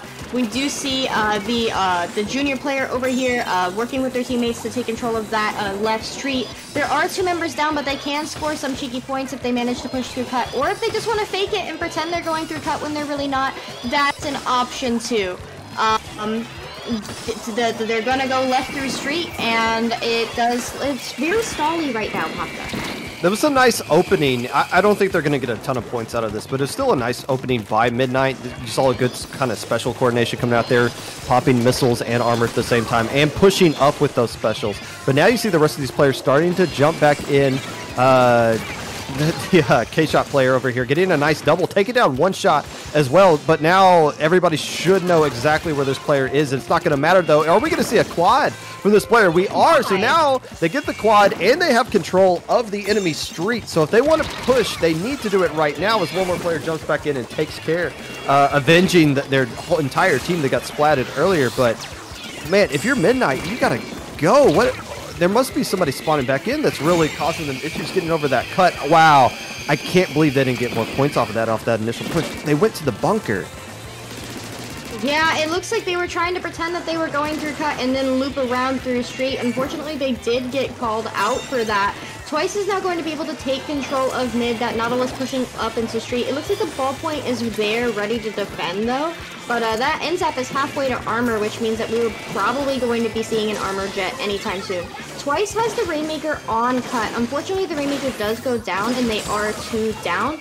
Well, that's great for Midnight, as they managed to get a 3 down, a delayed wipe situation, and it now looks like the situation is in their favor. But the margin of lead here is only 2 points. That's very small. There's 2 minutes left. This can go in anybody's favor. Well, I mean, yeah, it's a tied game at this point. And Midnight needs to go. I mean, that was another situation right there. They had 2 players down. I guess they were just kind of struggling to pop the Rainmaker and get it going. Now they're starting to push up, and they do get to the street, and they do get some actual points off of this. And the Stingray being the last player left alive, trying to focus down Rhythm, who's just going to push up, and now they're going to grab Rainmaker, and now they're going to start getting some serious points. So the patience from Midnight eventually pays off there. As they get some serious points on the board. And that's a lead you can feel very comfortable with on this map, because it's so hard to drop down to that pit. Twice got a lot of work to do in 2 minutes here. Yeah, once you get out of street and manage to drop past that 30 remaining, that's where you can feel a little bit more confident and start playing defense, getting your specials ready for counter pushes, and just trying to shut down your opponents. That's exactly what's happening as Midnight gets 2 down, make that 3, canceling that Inkjet from the K-Shot. They're going to pick up the Rainmaker and shift these battle lines closer towards their opponent's goal. Just a good old classic defensive push, trying to see if they can increase their margin of victory here without losing any members. Who is this Geo 9999? This K-Shot player is lighting it up right now. 13 KA in the first 4 minutes, getting a quad and several doubles throughout this game. Now being the last player left alive. That K-Shot player has been a real difference maker for Midnight and finally getting the right opportunity for them to get the lead. But for Twice here, One Shot's getting a lot of splats, but now is kind of forced to pick up this Rainmaker. Nowhere really to go with it. Rhythm kind of cleans that up right now. Midnight in complete control of the entire map right now. You saw how green it was right there. The Rainmaker stuck on Twice's side of the map. They're having such difficulty getting it back to mid, much less even threatening trying to reclaim the lead. I would add, in the time that you said that K-Shot had 13 kills, KA, they now have 16. And that's been like, what, 45 seconds? So as soon as their opponents came out of spawn, that K-Shot said, you're not allowed back in mid. We do see that Memory is very much in control of mid. The C-Jet is popping Stingray. That's quite an interesting choice, considering I don't think they're going to be able to farm another one in between now and overtime. If they choose to take that opportunity, they're going to need to. That K-Slosh absolutely cleaning up on left, and it looks like this is going to go in favor of Midnight. Yeah, and 18 KA is what that K-Shot ended up with. Very, very dominant performance there from Geo 9999. You know, we talked about one-shot Stingrays. A lot of those were trying. There weren't really defensive Stingrays because there was only a few times where they could actually fire at the Rainmaker. So a lot of those Stingrays were just trying to create something for the players to work with there. Twice was really having a lot of difficulty establishing control of mid, trying to get up into a situation to where they had the man advantage over Midnight. Because Midnight wasn't getting in trades. They were winning 1v1s freely, and they were constantly up 3 to 4 players or 3 to 2 players, and that just made it really difficult for Twice to make something happen. So they're trying to fire their Stingray, trying to use their specials to make a play happen, and just nothing really connected for them there. Yeah, it was another situation in which both teams chose to play slowly and wait for a moment of opportunity. Unfortunately, that opportunity never came for Midnight. But Twice. But Midnight did manage to get a couple of pushes all the way down into their opponent's pit. These teams are just eyeing each other up, like waiting for a good moment. But that moment's not always gonna come. You really have to try and make it for yourself. On the side of Splat Zone's Humpback, I do expect that K-Machine to do very well here. Yeah, in any kind of Gal that I believe they were using Gal a little bit earlier as well. If not, they'll definitely bust it out here. Yi, who brings the most Booyah bombs, usually wins this one. Splat Zone's Humpback. I mean, Twice... I don't know. I mean, obviously they have a little bit of a roster that they can kind of finagle with to get the right lineup that they want here specifically. And we saw some players in that lobby, so I'm pretty sure we are going to see some substitutions coming out here. But you gotta, I don't know, if you're Twice, almost kind of put in a situation where I think you just need to start spamming specials and try to make something happen here, because even back in that Clan Blitz game, it wasn't till the end where they finally were in a position to get something to happen. Like, Midnight's not going down. They're not presenting windows for Twice to work with. So you're probably just going to need to start popping a lot more specials and create something to work with. And until that happens, we might see Midnight just establish control of the game again. Yeah, they are choosing to play passively and paint. But that only gets you so far. If you're going to play passively, you have to pop your specials together and overwhelm them when you want to. You have to take that control when, like, just do it.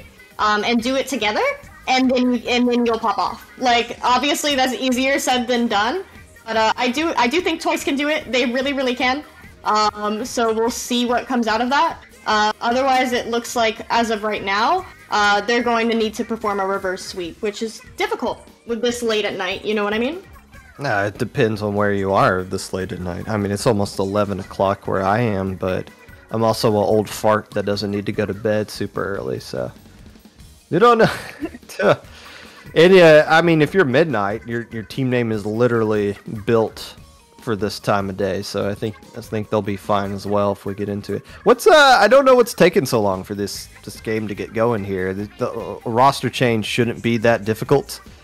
All right, what's kind of the holdup here? I'm assuming we should be getting going, but until I guess they get their right roster set up and fixed out, we appreciate you watching here. Again, we are in semifinals. Winner gets to go into grand finals here, and we're happy that you're here, getting to watch some Splat Zone's Humpback action, and all the teams are finally got the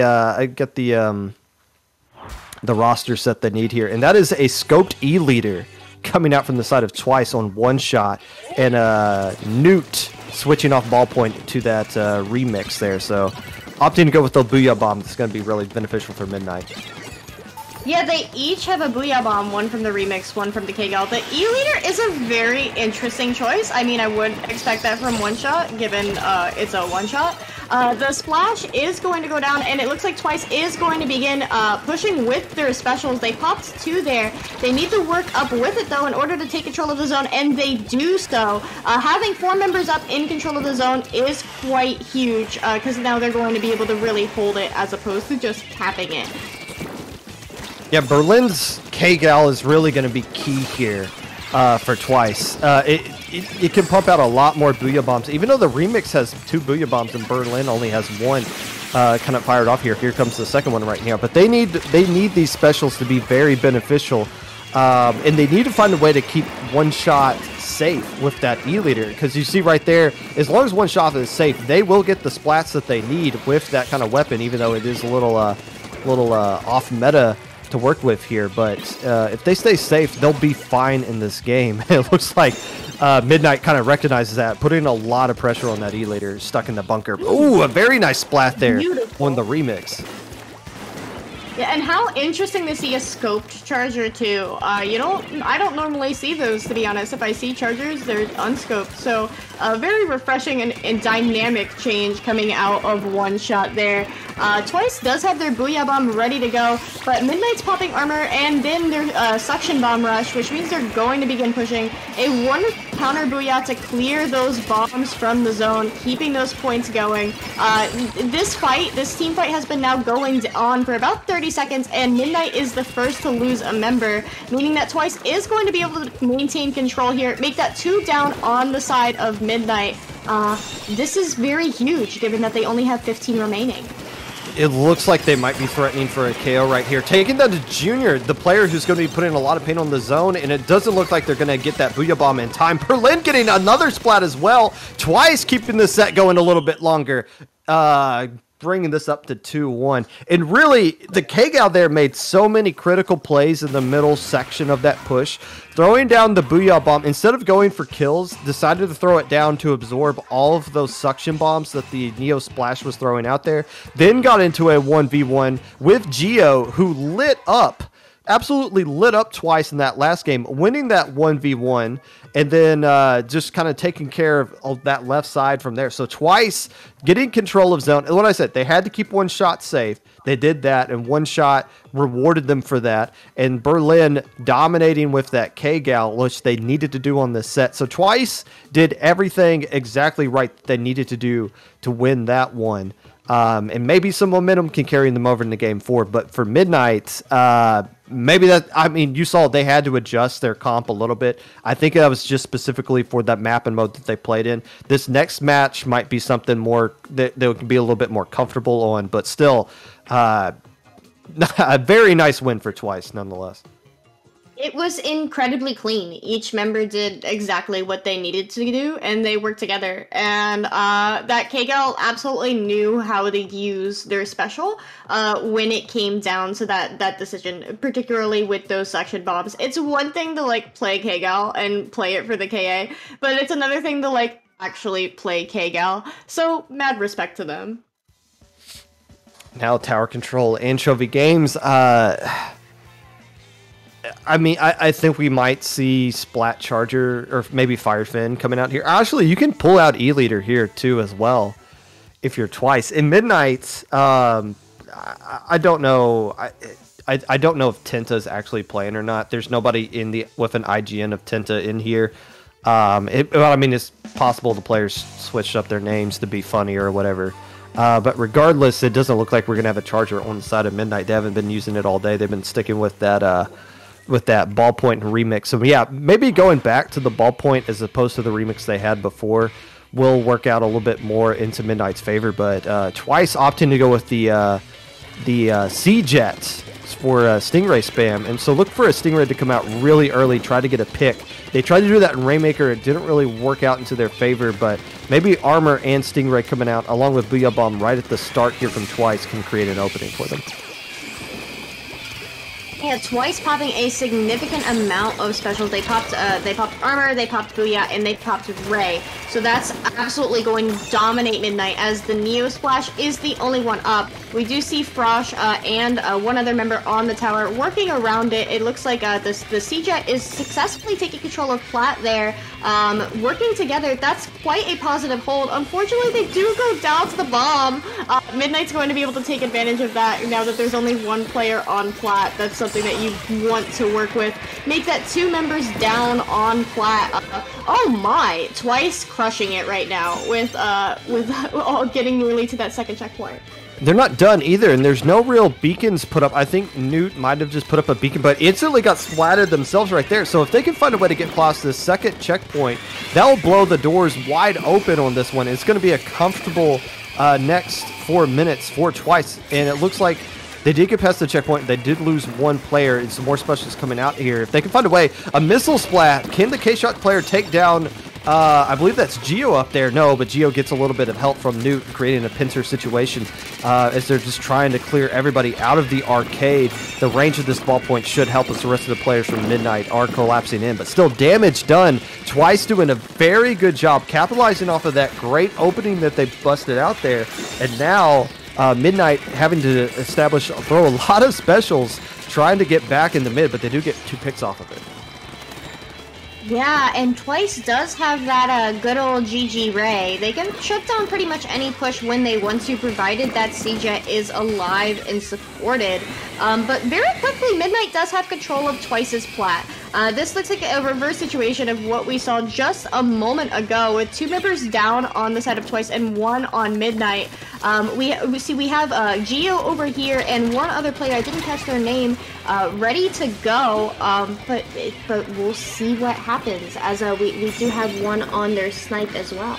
Well, yeah, the player up there on the snipe, that's Berlin with the K-Gal. You saw them, they've been holding this Booyah Bomb for a long time. Now they're going to fire it, now that they kind of had the man advantage, but they don't get anything off of it. They were just keeping it up there just to wait for the tower to get to that checkpoint and then fire that Booyah Bomb, because there's so many specials Twice has that forces them to get off the fire. Oh, 1 shot going down before they can fire Stingray. So this is your opportunity if you're Midnight. There's not going to be any specials. There could be a Tenna Missile coming out now, but the ends up going down as well. So, oh, the Tenna Missile player, the K-Shot, getting a nice trade with the player on tower, but Rhythm kind of rotating back over there. 1 shot trying to fall off a couple of players. This is going to knock 3 players off of the tower there, and this will be lead flipping back into the control of Midnight. What a heck of a push, and it looks like it is finally over. Geo being the last player left alive. But yeah, Twice held on to a lot of specials a long time, but couldn't really coordinate with them and get them to connect. And Midnight just kind of waited everything out and got the push they needed. Yeah, both teams have had 1 successful push, getting that all the way down to below the 2nd checkpoint. So Twice now has an opportunity to be able to work up. They just need everybody to stay alive, not get picked by that slosher on Plat. You don't want that.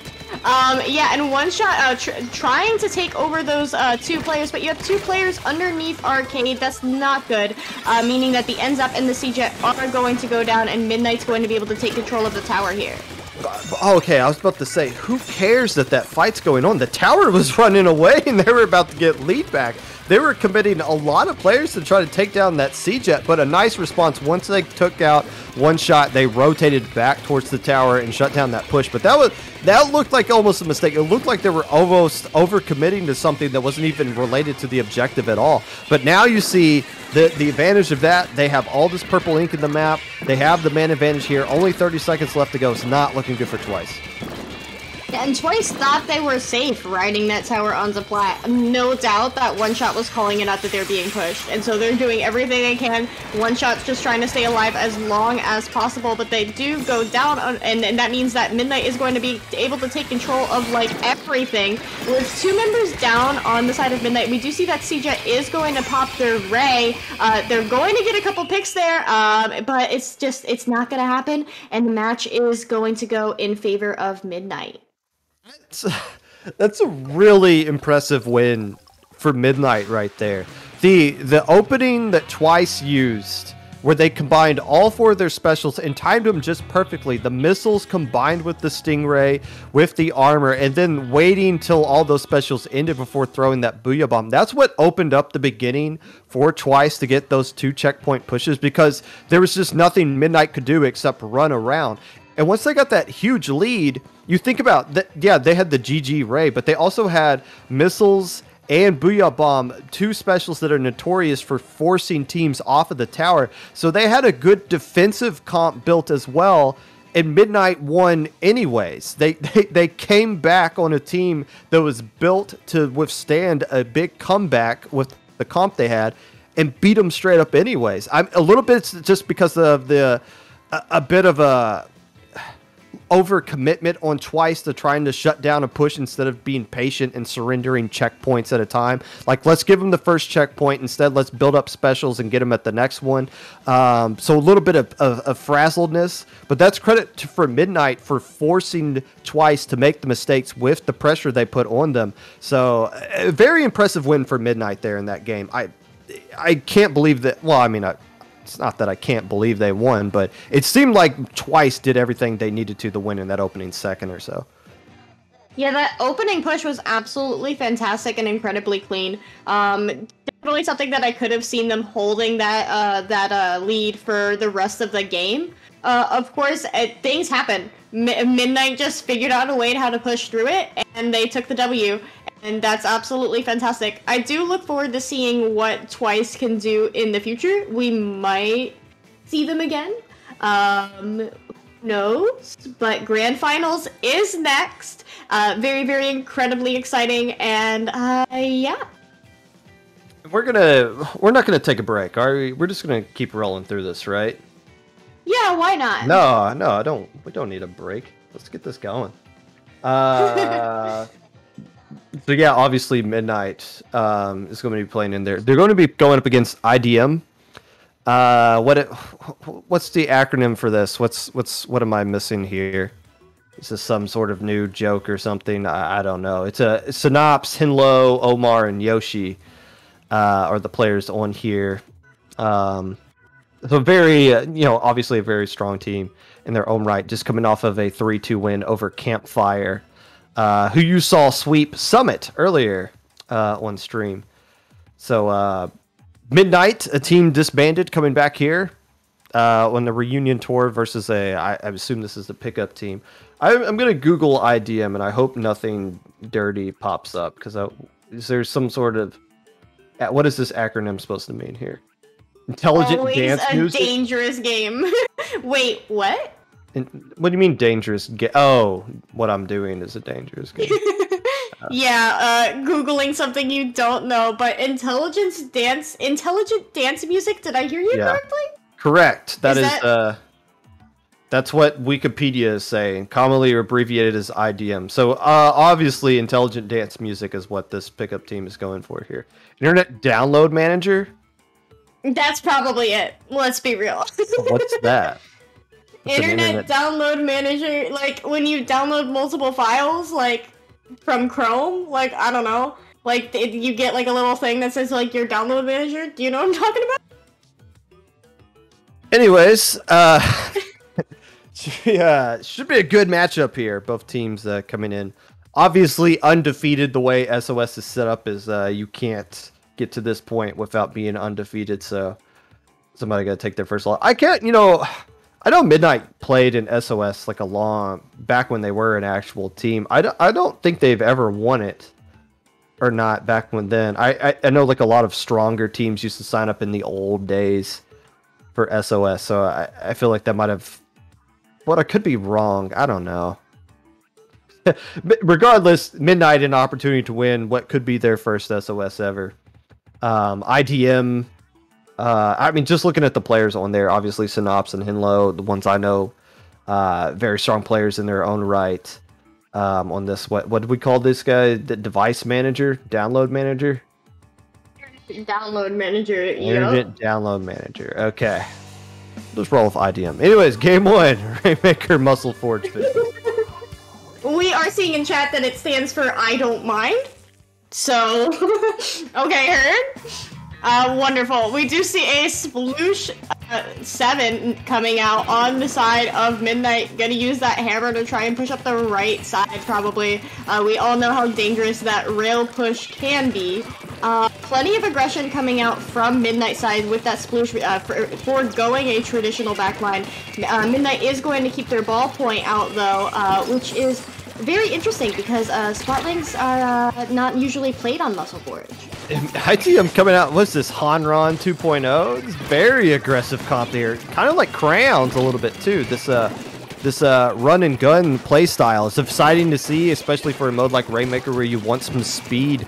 But I think the longest range weapon they have is the N-Zap there. So if the ballpoint just kind of stays safe and kind of takes advantage of the range they have, they should be fine. But it's going to be hard dealing with all the speed IDM is busting out of. Yeah, with 2 down on the side of IDM, they have to be able to keep up with that ballpoint, as you mentioned. Midnight is going to be the first to pick Rainmaker and begin moving it, but that Sploosh has a hammer, and I'm not sure if they're running Ninja Squid, but let's be real, they probably are. You want to be aware of that. The ballpoint does go down, and Synapse is going to pop that hammer, using that to take control of mid, but there's one in the trench waiting for them, going to try and decide to push that, but unfortunately for them, does get canceled by a junior. Yeah, nice moving by the junior. Now making a play to go get Rainmaker, but it looks like Yoshi able to get a double there to clean it up and shut down that push. What could have been a good a good opportunity for Midnight to get some serious points going up right there. You know, Rhythm's been doing a good job of kind of rocking and rolling, taking care of all these players that are trying to establish control of mid for IDM. I guess I don't mind, but we're having now we got a situation here. Yoshi kind of throwing, popping the Rainmaker with Bomb Rush, so IDM with their first opportunity to make a push here, taking the Rainmaker to the right side of the map and being a little bit patient. They do lose 2 players, including the Rainmaker now, as Synopsis forced to kind of shark here. I don't think they got Ninja Squid. They're moving a little too fast for that, but definitely sharking right here. And somebody's about to get a hammer to the face. Oh, but the ballpoint recognizes it just in time to save their face. Not only their face, but their teammate too. There were 2 players there. They are going to go down a vengeance from the Neo Splash, getting another pick on the Kgal as well as they go down. That Rainmaker just hugging around the right side. There are 2 members down, and there's nobody other than that Sploosh in mid, so maybe going to choose to push it. We shall see. They only have 30 seconds left, so you gotta do something with that, otherwise you might end up killing one of your teammates. Midnight, ooh, hello. I don't mind. 3 down. What? Now they're starting to push up. I was wondering when. They had the man advantage for a while, but they've been very patient with these Rainmaker pushes, and they're getting a lot of value out of them. Can they get a little bit more right here? The Booyah Bomb's going to push some players back, and they do get more, all the way to 2 remaining. That Booyah Bomb causing enough confusion. IDM starting to clean it up right now, as Newt, being the last player left alive, forced to kind of, I guess, is still up there. At least Yoshi is convinced that they're still up there, opting to now kind of retreat and take control of mid. A huge mountain to climb, though, for IDM if they want to get back into this one. Yeah, they're gonna have to use everything that they have. We do see Yoshi going around trying the flank, but a flank's not really, you can't do that if you're being called out for it. A suction bomb is going to take out Synapse, who is holding the Rainmaker, and 3 members are down on the side of I Don't Mind. Newt is the only one over there near the Rainmaker, going to keep their opponents from trying to pop it, and very quickly all of the members of Midnight are swarming that Rainmaker, trying to force it to reset. That way they can paint up, clean up, and get I Don't Mind out of there. I like the flank idea from Yoshi. I mean, if you're going to run this kind of comp, it's going to work the best if you're sending people from multiple angles. The problem with this map is there's not many angles you can kind of send players to. Yoshi might kind of opt to do this again, just maybe take down Rhythm right here, but Rhythm using the right kind of weapon for the angle that they're at there is going to win that fight the vast majority of the time, able to clean up the Rainmaker as well. So now 30 seconds left to go. First, IDM they have to get the man advantage here. They have to pick up the Rainmaker, and then they need to start landing some of these flanks, as difficult as it is to do on this map. Otherwise, I just don't think they have the right kind of range they need to push up through here. Yeah, and he ends up going down to the missiles with 8 seconds remaining. I Don't Mind is going to get another pop. They are going to work for an overtime push, but that Slosher is just being incredibly threatening. Rhythm getting the pick and a trade with the Rainmaker, meaning that the match is going to go to Midnight. Yeah, Rhythm was just kind of feasting right there. I mean, every time we flipped over the Rhythm, they just had the right kind of angle, or was able to just kind of splat those short-range weapons before they could get close enough to make something happen there. And we've seen Rhythm, or memory players stepping up. You saw that time Geo bottom fragging with the K-Gal, but they still win anyways because somebody else is kind of stepping up. So Midnight, the complete team package right here, able to kind of do the right plays at the right time to get the win there. IDM, I mean, this is the first time we've seen this comp that they got out here. I Don't Mind.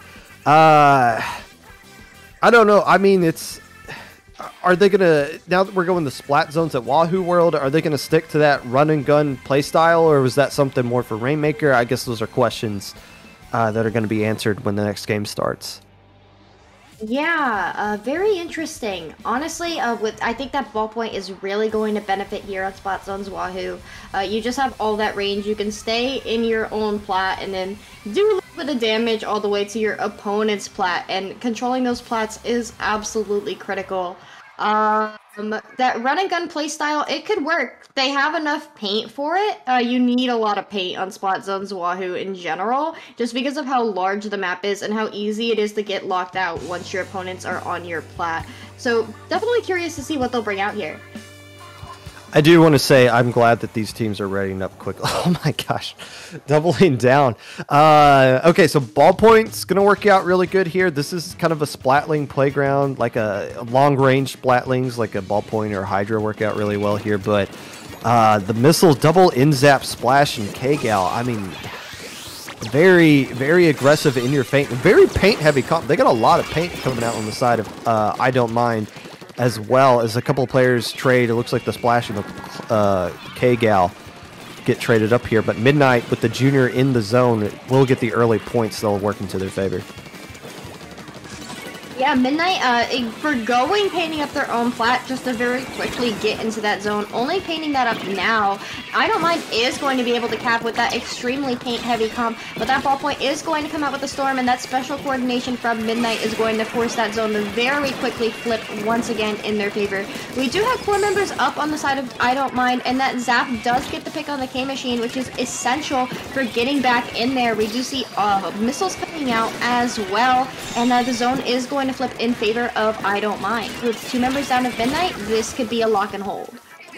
It could be if they didn't feed into that little area right there. Rhythm getting a nice little pick, and now the rest of the players coming back in. Synops though getting a very nice pick with the K-Gal on that Kinsa machine, so that's going to buy enough time for I Don't Mind to get lead.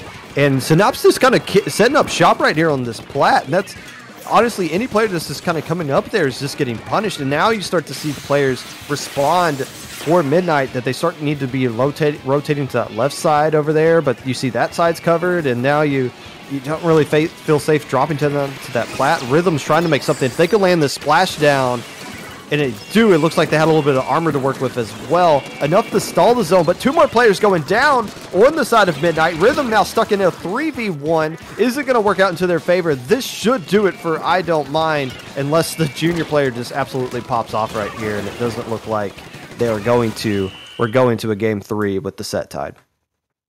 My, oh my.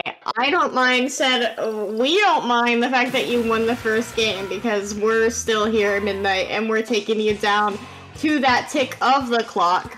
A fantastic showing there. What an interesting comp. Nothing unorthodox. We do see that double zap with that K-Gal. But yeah, just absolutely shutting Midnight out, with that sheer amount of paint. And Rhythm, once again, kind of dominating right there against this comp. The problem is they just couldn't really capitalize off of anything. So the play style obviously worked out a lot better. Kind of surprised, honestly, that it didn't work out better for them at the Rainmaker game. Maybe it's just because that game lasted a little bit longer. There was more time for Midnight to get established. But Midnight really, once IGM got control of that zone there wasn't really anything Midnight could do. They were really having difficulties getting out to their plat, and the left side, the left glass area wasn't open for them as well, so there wasn't any options presented to them by IDM, and they just didn't really have specials built up to push back into zone with anyways, regardless of that. So yeah, I don't know. Now we're going to tower control. I feel like IDM's just going to stick to the same kind of thing. Just who needs range when you have speed and paint and killing power? It's fun to watch this, but Midnight's going to need to come up with another solution, because right now it's just the slosher that's kind of slowing them down at this point. Yeah, it's going to be interesting because TC Sturgeon is such a backline heavy map mode. You expect to see somebody camping up on rotate, shutting people out. That's what you do on TC Sturgeon. So we would expect the ballpoint to do very well here, but you also expect the ballpoint to do very well on Splat Zones Wahoo. So clearly I Don't Mind has a plan for how to deal with that, whether or not they choose to bring their own range to the table. Well, even if they're not bringing range, they are bringing missiles. They brought the orange zap last time. They're bringing the K-shot this time as well. So that's definitely keeping the ballpoint on their heels. And the movement is so fast with this comp that they capitalize off of the kind of discombobulation that the missiles and the other specials force on the Midnight players. We see early armor coming out here.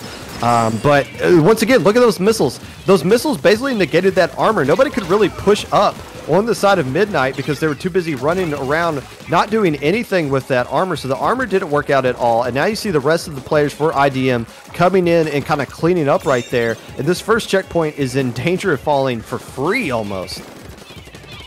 Yeah, they did get a delayed wipe on the members at Midnight, the K-Shot being the last to go down. So yeah, that first checkpoint is going to happen very, very quickly. And their ends up is close to armor again. That's not a situation where you want to be where your opponents are nearing that second checkpoint. It's a 3v3 situation with Midnight currently regaining control of their core, getting that pick on the Zap that was riding the tower, but we are going to see a Booyah Bomb come out from that K-Gal. We know that K-Gal from that last match is very, very choosy on where they throw their Booyahs, so I would expect those Booyahs to come in clutch this match.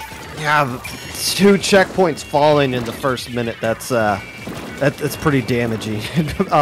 Now, all you got to do to get back into this one, you got tons of time to work with. If you're Midnight, you just need to go 1 checkpoint at a time. If they can clear this first checkpoint, and at least just that in this opening push of theirs is going to work out, they'll be fine. They don't need to get lead off of this 1 push, but it looks like this first checkpoint is going to fall. Now they're popping missiles and armor at the same time to try to set up shop so that they get to the second one here. If they can find a way to get some picks, here comes Rhythm in a good spot, hitting the getting a double, basically an assist as well on top of that other splat. But now we're in a 1v1 situation, but it looks like the tower is in control of IDM rotating back to mid. Geo getting the splat though, and the rest of the players going to jump back in. So Midnight, still, this push is not over for them, and they're going to have some specials to work with too. Yeah, Geo popping those missiles, calling out where their opponents are, and getting all the way back to that second checkpoint, increasing their push. They do have the 2 down, the K-Slosh and the Junior. Make that 3, the ballpoint being the only one up. I don't know where that ballpoint is, but I bet you I don't mind knows exactly where they are. We are seeing Henley in control of mid right now, and I don't mind is getting those specials online, popping those missiles, popping that armor, and that K-Gal holding that Booyah. That's not someone you want to have a Booyah right now. Whoa, okay, Heard. Heard? Is that... Yeah. It's probably the last thing they heard. That Booyah Bomb just erased some people, and Hinlu kind of capitalizing off of it as well, popping the missiles, players jumping back in. Good defense from Memory up to this point, but 1 more player left alive, Omar. Okay, so now they get the wipe. So they add a little bit to their lead, but more importantly, they're bleeding time off that clock. They just got a 1 checkpoint lead right here. Last time they were in this kind of situation, Newt was having a lot of difficulty getting into position. You know they want to get onto the enemy great area, basically where Rhythm is kind of rotating towards right here, and abuse that range that they have. I'm surprised they didn't jump that splashdown right there. Probably wasn't a player in that plat area, but you do see Geo pushed up to that great area, locking that down. So they're in the right position they need to get across this checkpoint. But the missiles coming out is going to disrupt things a little bit here. Newt in a good situation as well on that great. And they do get a splat on the splash. Geo should be following that up as well. But now more players are kind of going down on the side of Midnight. 2v2 situation. Geo trying to get into this 1v1 to help out from the Junior. And they do take down that other player. And more players are jumping back in. Just pure madness. Just a bar fight breaking out on the IDM side of the map. But they're having a difficulty staying on tower at the same time. Yeah, an absolute brawl there in court, desperately trying to reach that second checkpoint with 45 seconds remaining. They do have that splashdown ready to go, and assuming they don't get punished for it, that can give them a little bit of an edge. Missiles coming out, clearing that checkpoint with 4 members still up. Oh man, make that 2 up. Whoa, 2v2 situation. Well, no, never mind. Midnight's wiped. It's the tower's heading back to mid. They're gonna have a huge struggle trying to pull off a push like that again. Oh, popping Bomb Rush here, I guess, to just kind of help paint the area very quickly. They might want to save one of these specials. That's just going to force Midnight to not be on tower long once it gets into the overtime. They do have armor to work with, and they do have Booyah Bomb and missiles, firing the missiles right now. Yoshi's starting to push up with the armor, working around into another player who's on armor for the side of Midnight, gets taken down themselves. 2 players on the side of IDM get taken down, but nobody rushes to the tower, even with the man advantage. So IDM able to get a huge lead and then just bleed out the clock and hold on to do just enough to win.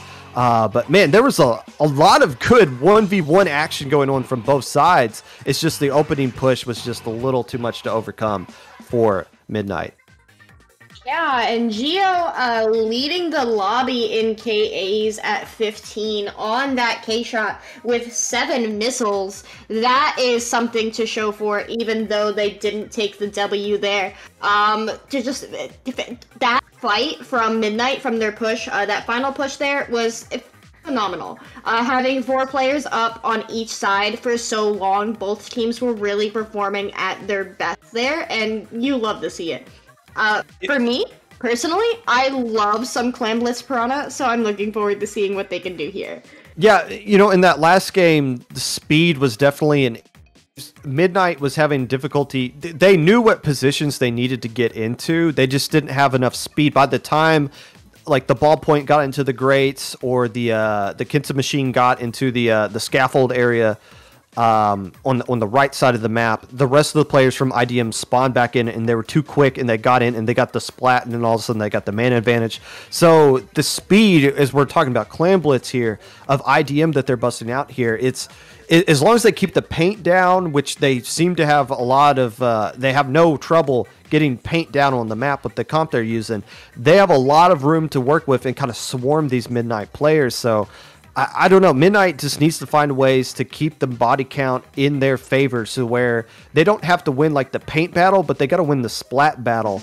And that way the paint can kind of work out into their favor, and they can kind of slow down this IDM comp, because that's the #1 issue they're having right now. They're just too fast with what they're kind of working with here. So yeah, no real changes from either side, but the paint still definitely in the favor of IDM. King is everything on Clam Blitz Piranha.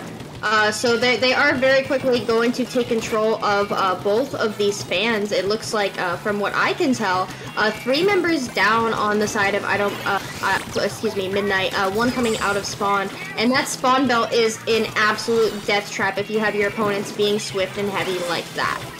Yeah. We do see them dunking and beginning their first push. Yeah, Synapse just... that's kind of what I'm talking about. Their speed, they're going right to the enemy's face. Initially, as soon as that game started, Synapse just went right for blood, and that is creating this kind of windfall right here. And this could potentially be a KO if they get more clams, because they're having a difficult time. Midnight having a difficult time getting the splats they need. Synapse is just set up shop right here. It seems like every time the camera goes to Synapse, they just kind of find a spot and set up shop and just set up a little campfire there and just stay there and splat anybody that comes across their path. And right now, look at this. The basket's closed, but IDM's not going anywhere. They've claimed the enemy basket as their own right now. That is not a good sign as they pop it open again.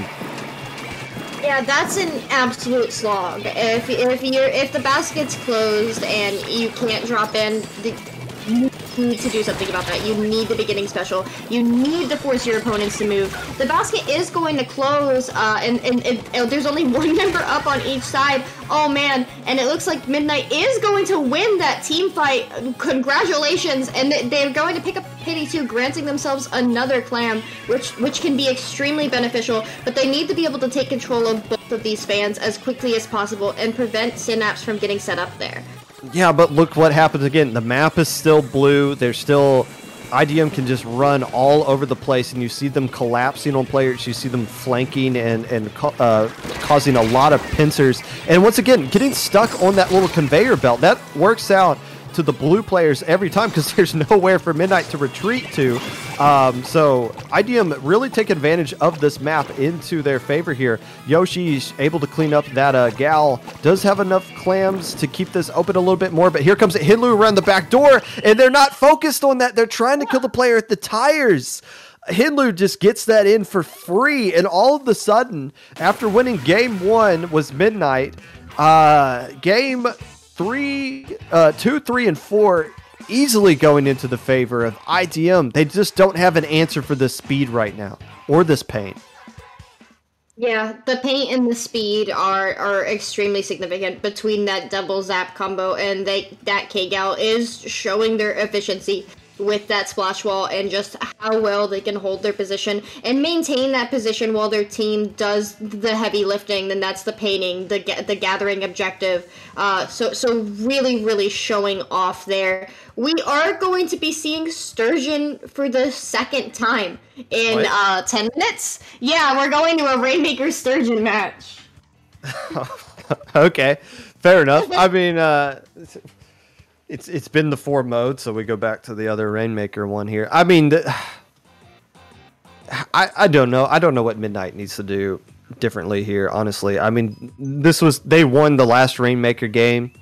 They just kind of need somebody to step up and start just winning the 1v1s, honestly. I mean, honestly, there's not a lot of 1v1s that are being presented. It seems like there's fights that appear to be 1v1s, but somebody else from IDM is swarming in and kind of helping clean up whenever somebody gets into a fight, so it becomes like a sneaky 2v1 all of a sudden. But yeah, they just need to start winning their fights, honestly. There's not much else you can say about that. They're not going to put down more paint, but if they can find a way to get a splat here initially and get an opening push off of something and then just kind of milk out the clock, it might work out into their favor. But they desperately need something to go their way right here. And you see the aggression. Look, IDM already actually kind of backing off here. It looks like Midnight's going to be the more aggressive team in the opening. Well, I don't mind remembers what happened with that first Rainmaker match. It was very, very even for the first couple of minutes, and then Midnight came in and cleaned up and really coordinated their specials ruthlessly and efficiently. We do see the first member going down is the NZAP 85 on the side of IDM, meaning that they just have to reposition, try to find defensive spots, because we do see armor coming out, and it was like the storm was about to come out, but the ball point goes down. Oh my, and that's a wipe in favor of I Don't Mind, which means that it looks like they're preparing to push this left with Yoshi up there being on that top left position, just holding that, getting ready to pop that Inkjet armor combo. It took 45 seconds from someone from IDM to get a splat. And now all of a sudden, the floodgates have just kind of opened up. 2 players going down from Yoshi. They do land the Rainmaker on that left side, and they are going to be pushing up that alley. And it is so hard. Once you get this kind of score, the game's not over, but it's so hard to get points onto this map. 37 remaining. So now the leap of faith with that bridge that's kind of up there, that's not going to be enough to get lead for Midnight if they want to take that route. So it's 35 remaining. Yeah. That's a hard score to come back from Midnight. But step 1 is going to be making sure that Rainmaker resets. And the body count still, once again, not into the favor of Midnight because they keep losing these 1v1s. The missile's getting a nice pick there from Rhythm, and the Rainmaker will reset. But the middle of the map should still be pretty purple right now. It is extremely purple. You can see that from Rhythm's perspective there as they try and work up and paint up. 2 members are coming out of spawn on the side of I Don't Mind, but that K-Gal is set up on shop on top of top mid. And, oh man, an Inkjet coming out and getting a clean pick on that slosher there.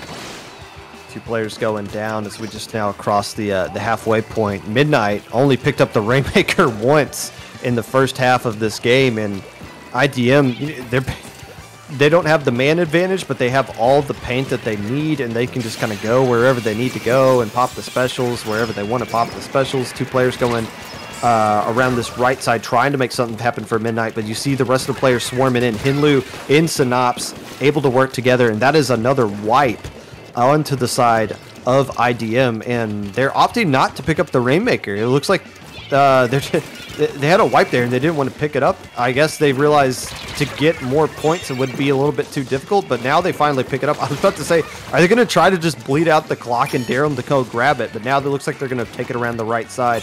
They don't have the man advantage anymore, but they want to get the Rainmaker into enemy territory. Yeah, you gotta get that Rainmaker out of mid, but it does look like Midnight has taken control of mid at this point. They do have a significant amount of paint down, but we do see that K-Gal coming around from the right side, and there was also somebody on the far left side as well. With 2 specials online, that missile armor combo can be extremely useful. We see the missiles coming out, locating the enemy, the armor coming out shortly after. Geo trying to take out that 1v1, but their opponent does jump out before they can get the splat. They were missing 1 shot. And that Booyah Bomb coming out as well. It's a stalemate for mid right now. Both teams are just trying to get control. With it was 4 members up, but that slosh is going to go down, and the map is very quickly becoming purple.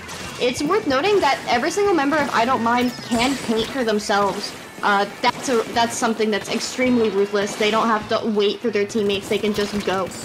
Yeah, that's been a problem all set long. But okay, here, you finally have an opportunity. 2 players down.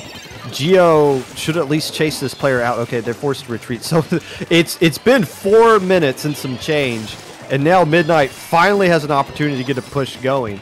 And, you know, it's Rainmaker. If they can get some splats here, there is a chance they could get lead. They got such a huge mountain they got to climb, and these missiles are going to force them to rotate here.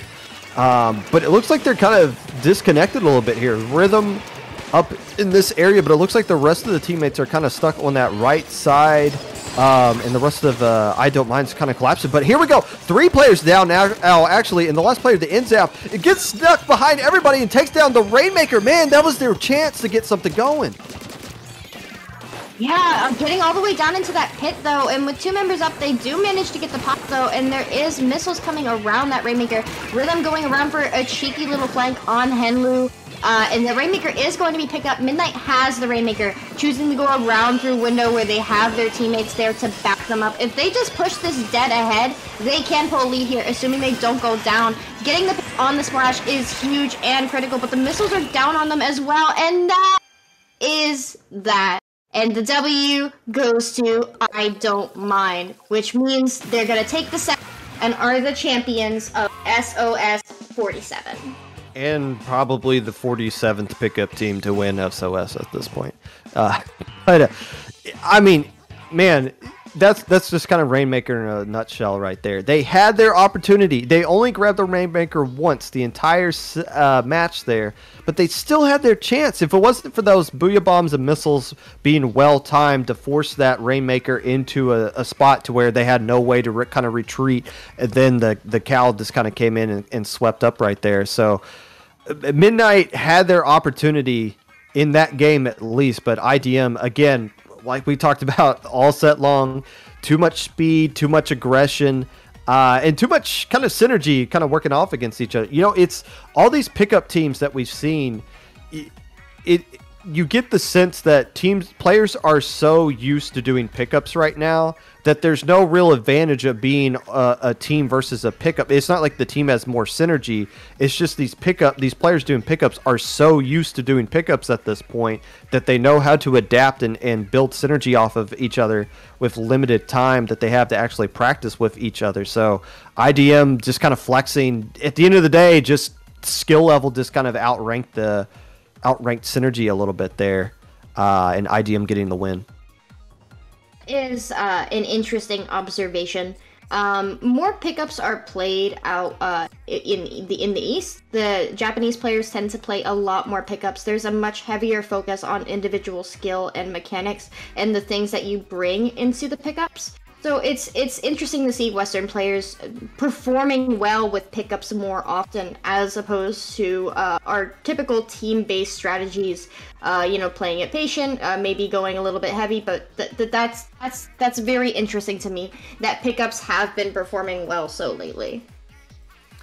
And that is going to do it here. SOS 47 here at IPL. I Don't Mind, or what is it? Internet Drive Device Manager or something like Download Manager, whatever.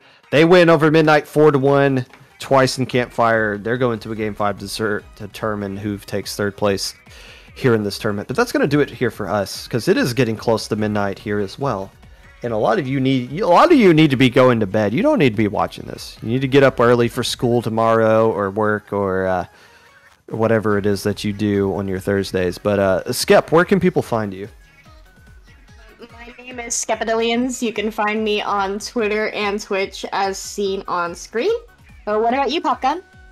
You can find me taking a bath right after this. I'm just going to chill for the rest of the night. So that's my plans for this. From all of us here at Inkling Performance Labs, the head TO for this tournament, Sky and Grace, and all the rest of their wonderful staff that put on this tournament almost every single Wednesday night. Our producer running the stream, actually Sky, this time around as well, doing a fantastic job on the camera. We thank you for watching. We will see you next week for SOS 48 here on IPL. Fresh.